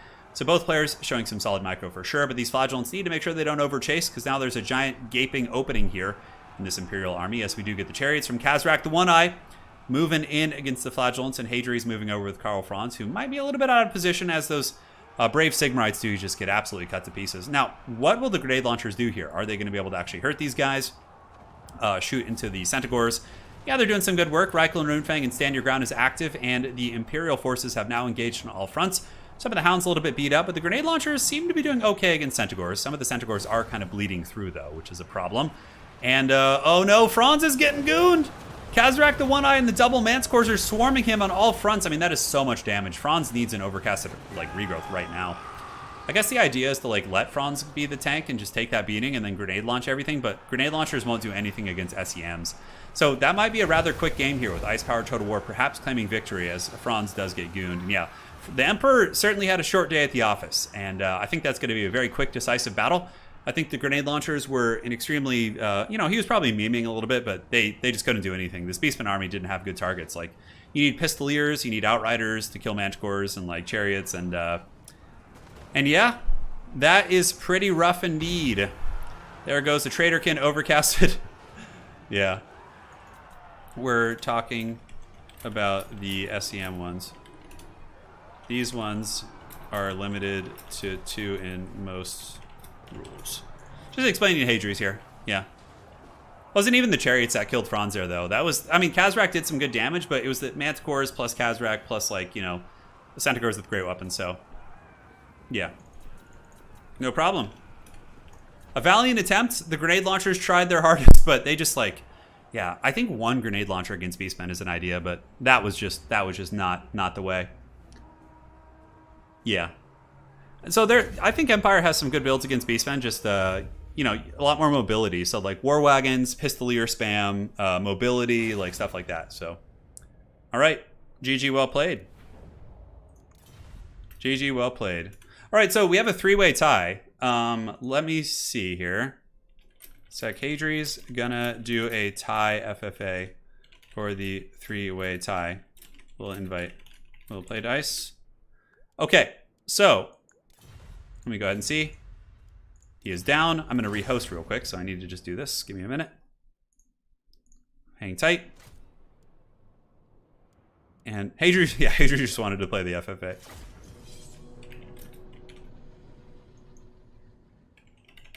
Cool. And here we go. Let's do it. I'm going to see if the players are still around. So we had a tie. We had 3 people reach 3 today. So I'm just going to be a placeholder, basically, because I feel like playing a little bit. And let me go ahead and get in Discord and message them. All right, so Hadri's.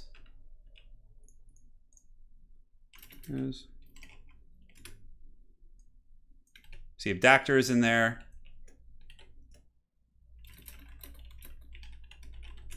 Let's see if he does. And then let me see Chosen One. Chosen One! He might be gone. I know he might be sleeping, but...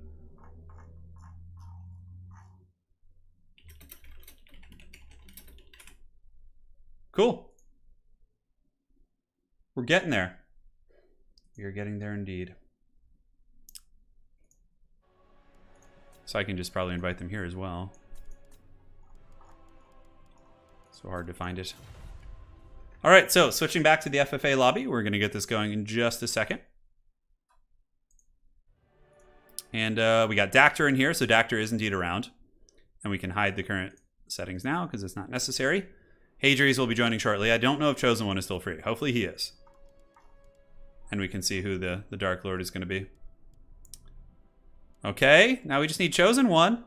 Chosen One, do not abandon us. I wish there was a more efficient way to do this. Yeah, there he is. Okay. Alrighty. Let me go ahead and message him.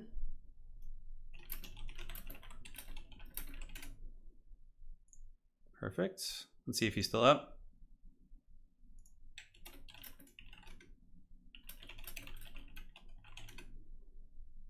Cool. All right, so the tiebreaker FFA is here. We're gonna put on unit caps just so it doesn't get out of control. Yes. So we're doing random factions. So I'm gonna go ahead and roll the factions. Oh shit, I accidentally closed the tool. Shit. Hang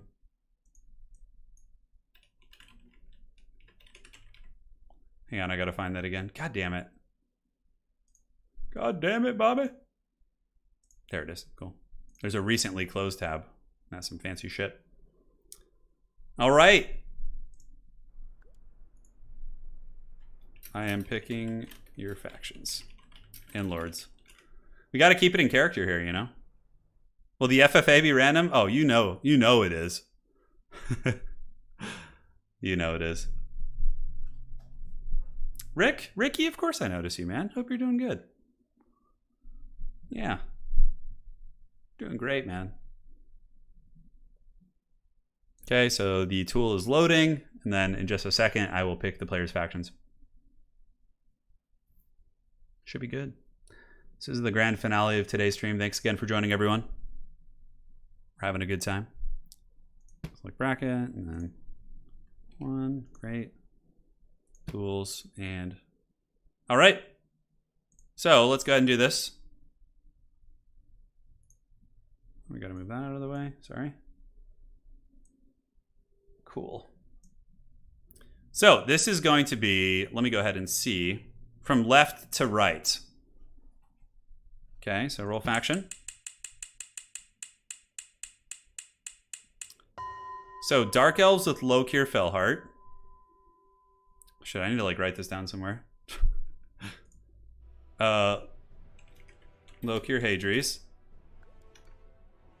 And now for the next one. Did it come back? Okay, it did. Okay. Then we got Vampire Coast with Solastra. Okay, that's some spicy stuff. So we got Solastra. I can remember this. It's fine. Solastra, Malagor, and this is from left to right. And Kazrak. Holy shit. Okay. So double Beastmen. Let's go here. Okay. Chosen One, Kazrak. Wait, who was first? Was it Kazrak or Solastra was the... Yeah, it was Solastra for me. Kazrak for Chosen One. No, Malagor and then Kazrak, right? I think Kazrak was the last roll. I'm juggling too many things. Yeah, Kazrak was last roll. Okay. Malagor for Chosen. Solastra for me. All right, we're good. Hey, Michael, I'm glad you feel that way, man. Dude, Jesus, look at the Slanesh bots.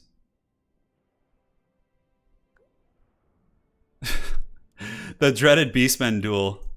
All right, so here we are.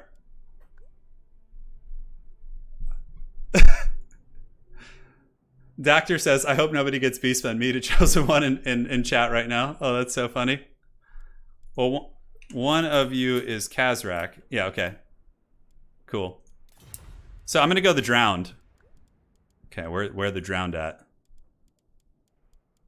The Drowned. Yeah, it's good.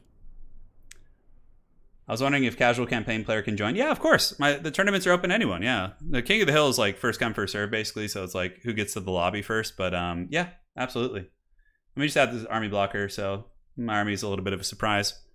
So we're just in the army picking phase here. Adri says we must ally to destroy the Beastmen. I love that so much, dude. That's so funny. Solastra. She is here. She is pissed. Yeah, it's going to be a tricky pickle, for sure. I mean, coast against Beastmen is kind of tricky, in my experience. But since they're not building explicitly for me, it kind of helps. You know what? That looks fine to me. That looks totally fine. We're going to have, like... I actually have a good idea here. I think it's good. Oh man, but that's like a little bit jank.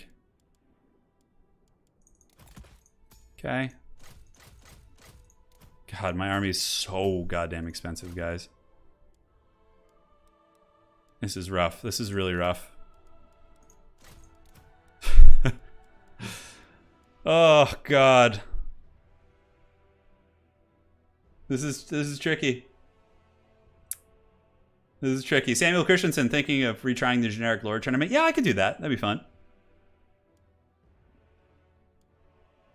How do I deal with all these beastmen? God damn, dude. They can bring harpies to kill my flyers, so that's like... Will they bring harpies, though? That is the question. Okay, so maybe we just get a couple... zombies. Zombie, zombie.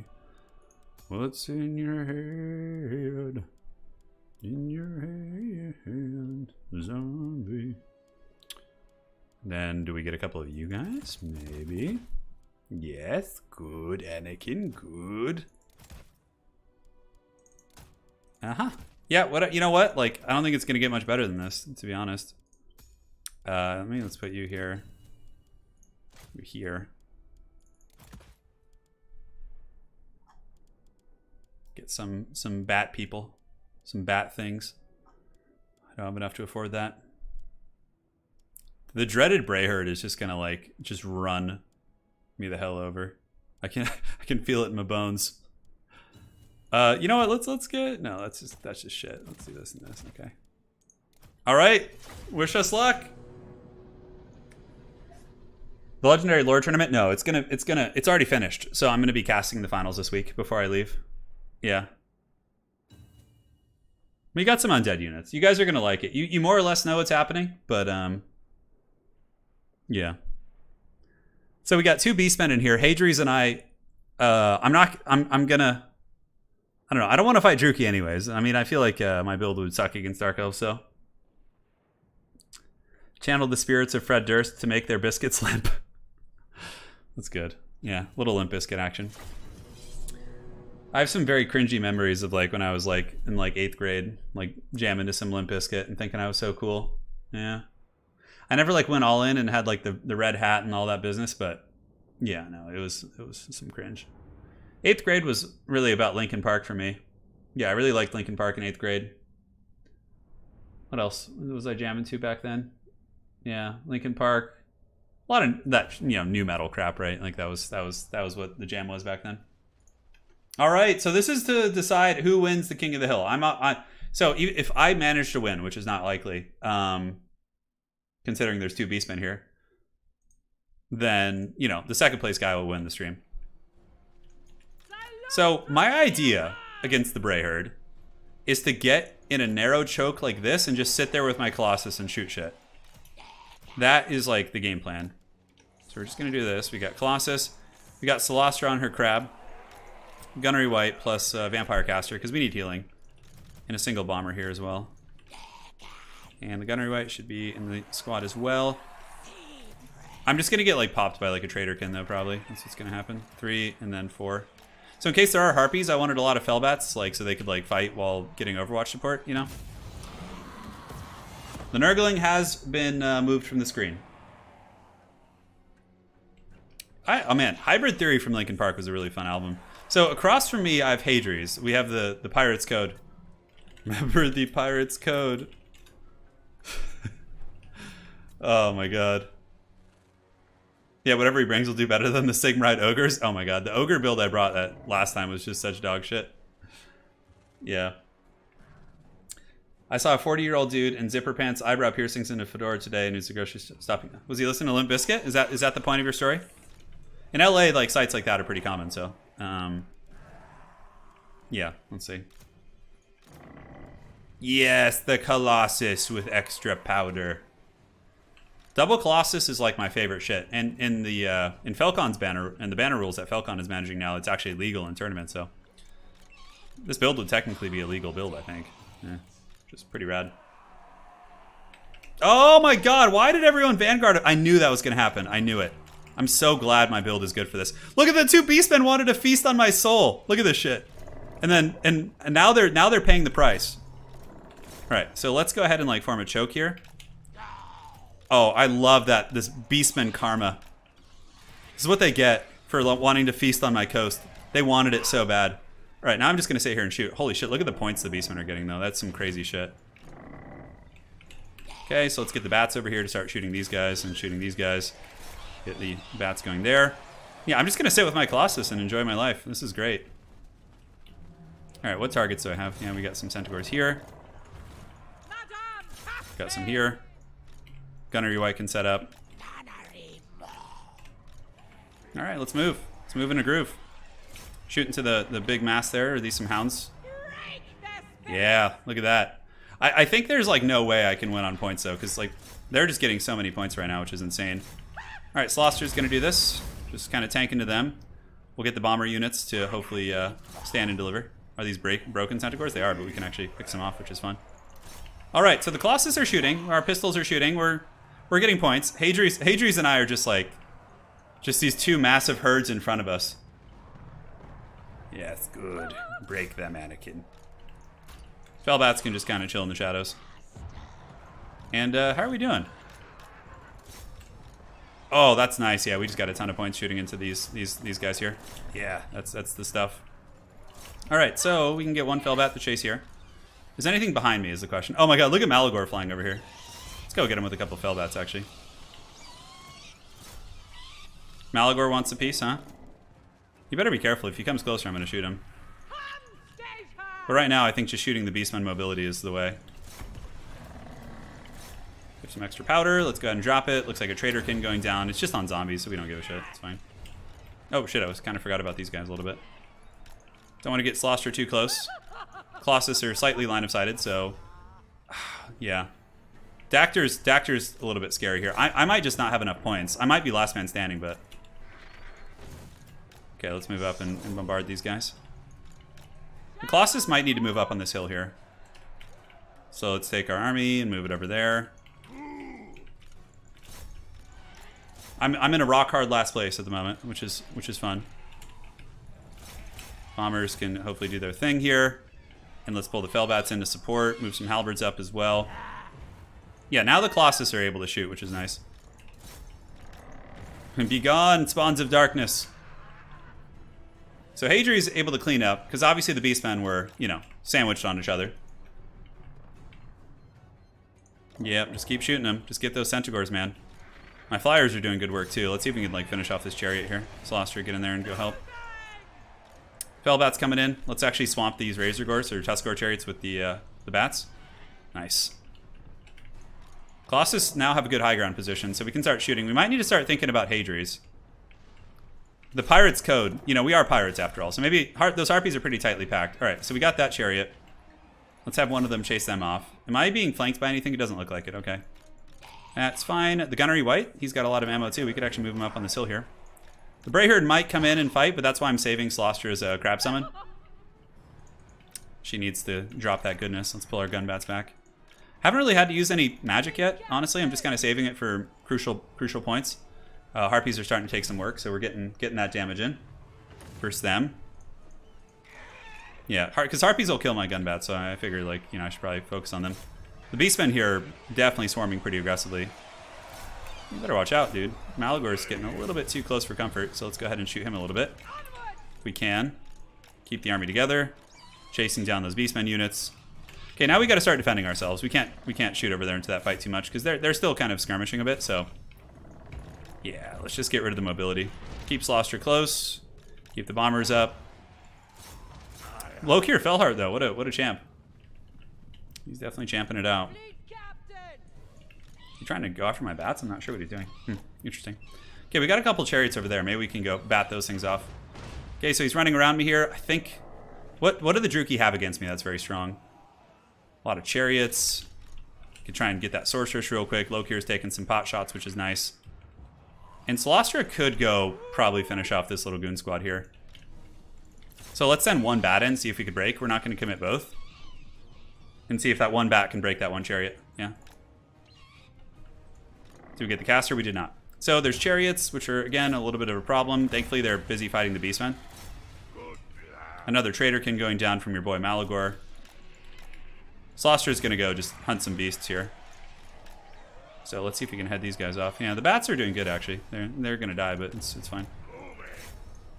We have some extra powder, so let's give it to the Colossus. Pull him back. Nice little scatter there. So we're going to send some Fellbats in here just to, like, tarp at them, and then Sloster will come in and just mop them up. Let's take out fire at will. We're going to need all the ammo we can get. Those chariots, man. They're a problem. What Beastmen stuff do we have to go after? Dactyr in a very, very solid position as we swarm in. Sloster doing her thing. The Gore Herd here probably needs to be attacked by Sloster before we lose all these Bados. Let's pull them back. Man, look at the herd reconvening over there. Scourge Hunters, are they a big threat to me? Like, yes and no. Manticores are probably more of a threat, but shooting Manticore with Colossus isn't terribly cost effective. I feel like I'm going to get more points for fighting Beastmen, so let's move back this way a little bit. Take the Colossus off fire at will. They've already accrued a ton of points. And now the Bados can chase the Gore Herds. And we need to just, like, make sure to finish them off. Very good. So Malagor is making his way back, thinking about trolling me a little bit. Extra powder, we have 2 charges. We still have Scab's Grates for late game. That's certainly something to consider. And what do we want to shoot? That Dark Elf army is pretty scary. Scourge Runner is very good in FFA. Lokir actually doing quite well for himself. Let's see if I can catch Malagor off guard here. Oh, Malagor just got blasted in the face. Oh my god, he just got the business. Those Colossus did some work. So too is his Traderkin, but if he gets hit again, he's going to potentially rout. Yeah, let's get the little gun bats to just go chase him. Okay, it's going to be like impossible to hit him here. Okay, Hadri's is looking kind of ornery over here, like he might want to get me, so we gotta start fighting there. Slostra with the atomic crab slap. Let's go get gun bats and fight the chariots. Look at the two haggard Beastmen herds just battling. I love it so much. It's so funny. We'll send the bats to go protect them, in case Malagor wants to get down and dirty. Getting downtown shots at the Elvish Spears, getting us some points. Yeah, see what we can do. I wonder if Kazrak's still alive. I think Kazrak probably died early on. Kazrak just flying after me is like the funniest shit ever. Oh my god. Yeah, we're not trying to shoot Hadri's caster, that's for sure. Let's turn about and just shoot some Beastmen. Just on principle. Okay. Malagor's it's getting a little wild here, man. You better watch out. Extra powder. Colossus, form ranks. Okay, Malagor is getting swarmed now, but I think he should be okay. Just bats. I think he used another Traderkin on me here. The problem is I'm kind of the sandwich right now, so I think we need to, like, scoot in here. Because I'm about to get sandwiched by these guys. I haven't even used any magic this game, which is pretty ridiculous. But I have nothing I need to heal. It's like... It's kind of nice, because then in the late game I'm going to have a ton of magic. Malagor taking a little bit of work. Ooh, and I get friggin' Soul Stealer. Man, I'm just getting punished by these AoEs this game. Alright, so let's start shooting into the chariots here and shoot these ones here, and then just kind of hang tight and enjoy life. We'll use our first bit of magic and drop a little pistol summon right there, which is cute. Slostra can come forward, and the Gunnery Wight can do his thing as well. Ooh, breath attack on Slostra. That's nice. Okay, so we get a pistol summon, which we can return some fire. Shoot some Manticores. Looks like we blasted the chariots, but yeah, it's about to get nasty in here. Okay, this is good. Harpy's moving in. Thankfully, we have some halberds nearby that can go fight them. I gotta keep all my characters together, though, because if the... I still have my summon, too. Those damn Manticores are just so elusive.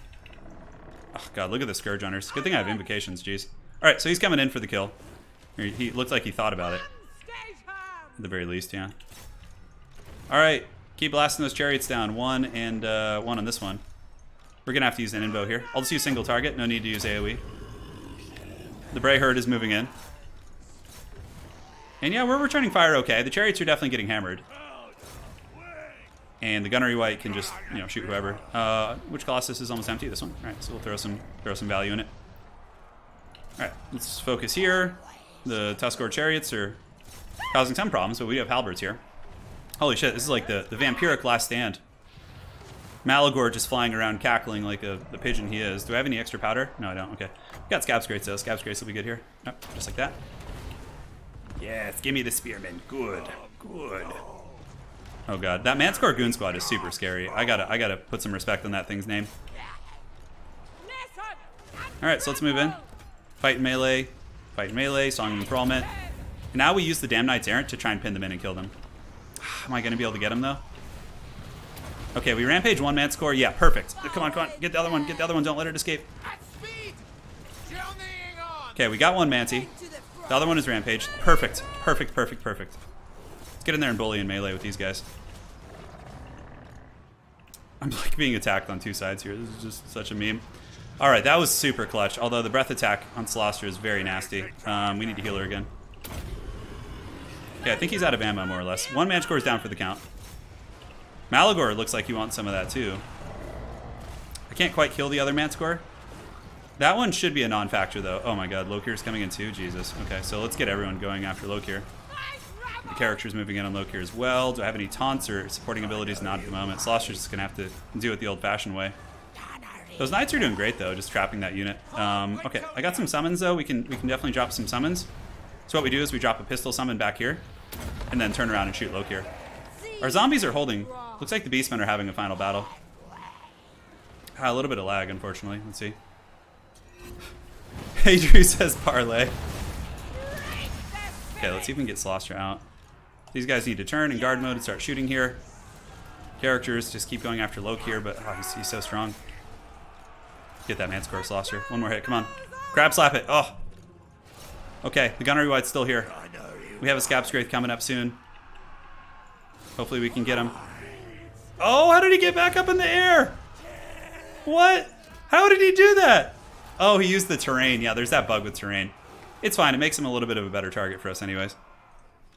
Is that my internet? No, okay, my internet's okay. Somebody's internet's having a fit here. Oh, why? Right in the climax of the game. Somebody's potato is struggling. Somebody might disconnect here. Yeah, it was a zero lag game, so clearly somebody's just having like internet stutter. Yeah. All right, he's landed. He's done this. Do we have taunt? We do. So we can taunt him with our vampire. He takes the attack into our ranks. Lokir is in trouble. And do I use a summon to buffer here? I don't know if we do. Let's pull back. Oh! We're gonna maybe survive.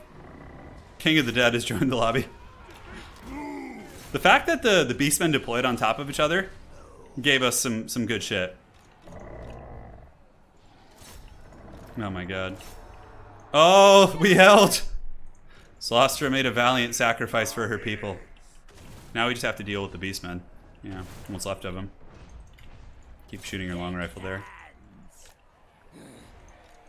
Slostra definitely fought and died valiantly. Let's move up after the beastmen. All right, we're going.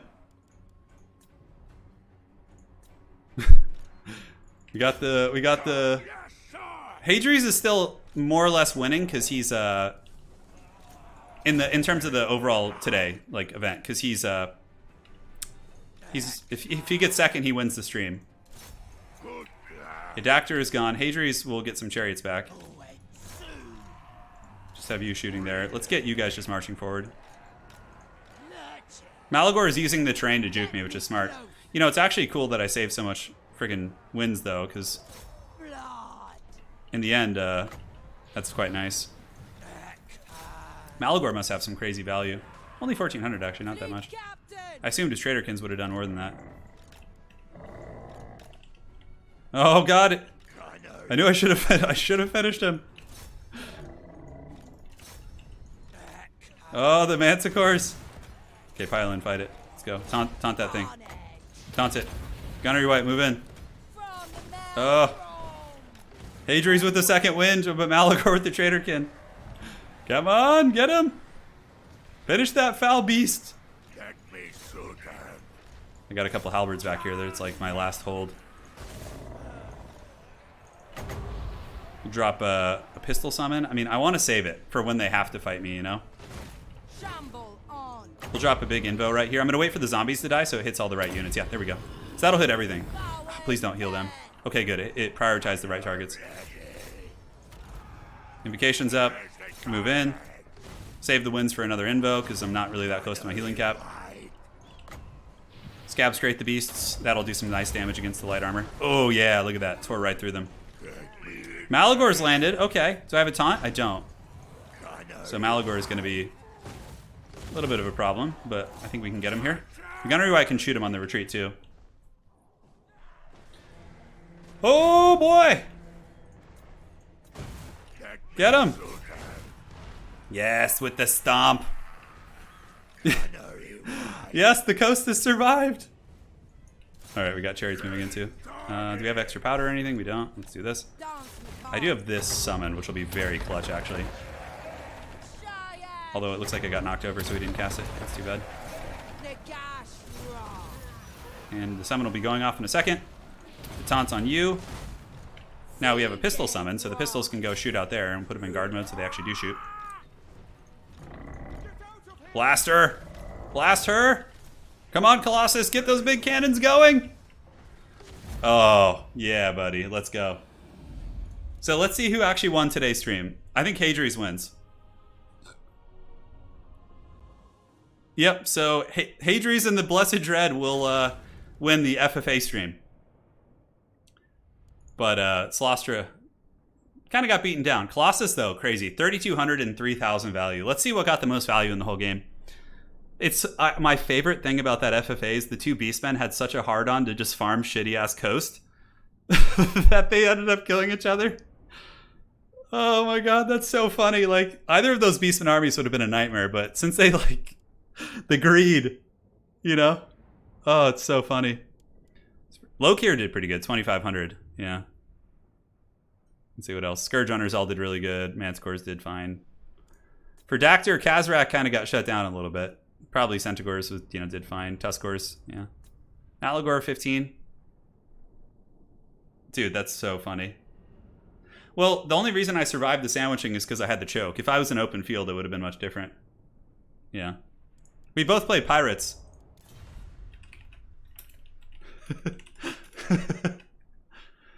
I know. I was so happy. Hadri's wins King Hill tiebreaker. GG, lads. What a treason, says Chosen One. I love it. The Bray herd just ambushing each other.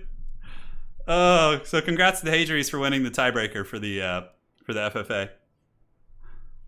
I'm out for now. Farewell. Yeah, it was a good time. Seeing Beastmen annihilate each other was pretty satisfying. Yeah, and the best part is the Beastmen were annihilating each other while being shot by Hadri's Scourge Runners and by my cannons. So it was like made even worse, It was just like, it was just the two creatures, fighting in the pits, Oh my god. All right, guys, that's it for today. We're all done. It was a really, really fun time. I'll be back with another stream tomorrow. Big thanks to the Oil Prince of Araby for the $50 donation. Wow, thank you so much. I don't see a message with that, unfortunately, but thank you. And hopefully Araby will be added someday. You never know, man. Maybe down the road. Thank you so much for the donation. And yeah, man, that's it. That was a really fun stream. So tomorrow is going to be most likely head-to-head with King of the Dead, where Nakai gets annihilated by Morkar, but we're going to put up a gosh darn good fight. And yeah, it'll be great. And then either Wednesday or Thursday, we'll have the dreaded Legendary Lords Tournament grand finale. I just have to figure out the right version of the game. So thanks to the Oil Prince, as well as Samuel Christensen, Simon Benjamin, Jack McDowell, D. Willow, Sashimi Nissan, Nick Slater, Son of Kieran, Frostlight, Bubba's Big Blast, King Ajazal. I can never read your name. It's in Japanese, but thank you so much. Humble Teeth Merchant for the 50, Maluria, Jack McDowell, all of you guys. Thank you. I'm done. Farewell. We'll see you guys next time. Take care of yourselves. A lot of fun stuff on the horizon here. The end of 2021 is going to be pretty cool for gaming. Like, probably going to get Warhammer 3 and Age of Empires 4. Like, the RTS making a little fourth quarter comeback, so that should be great. But thank you guys so much. And Jack, I'm glad again that you and your wife are enjoying the game. That's cool, man. All right. See you next time. Take care of yourselves. And that is it for now. Make sure to leave a like on the way out. Dobro notes. Yes, indeed.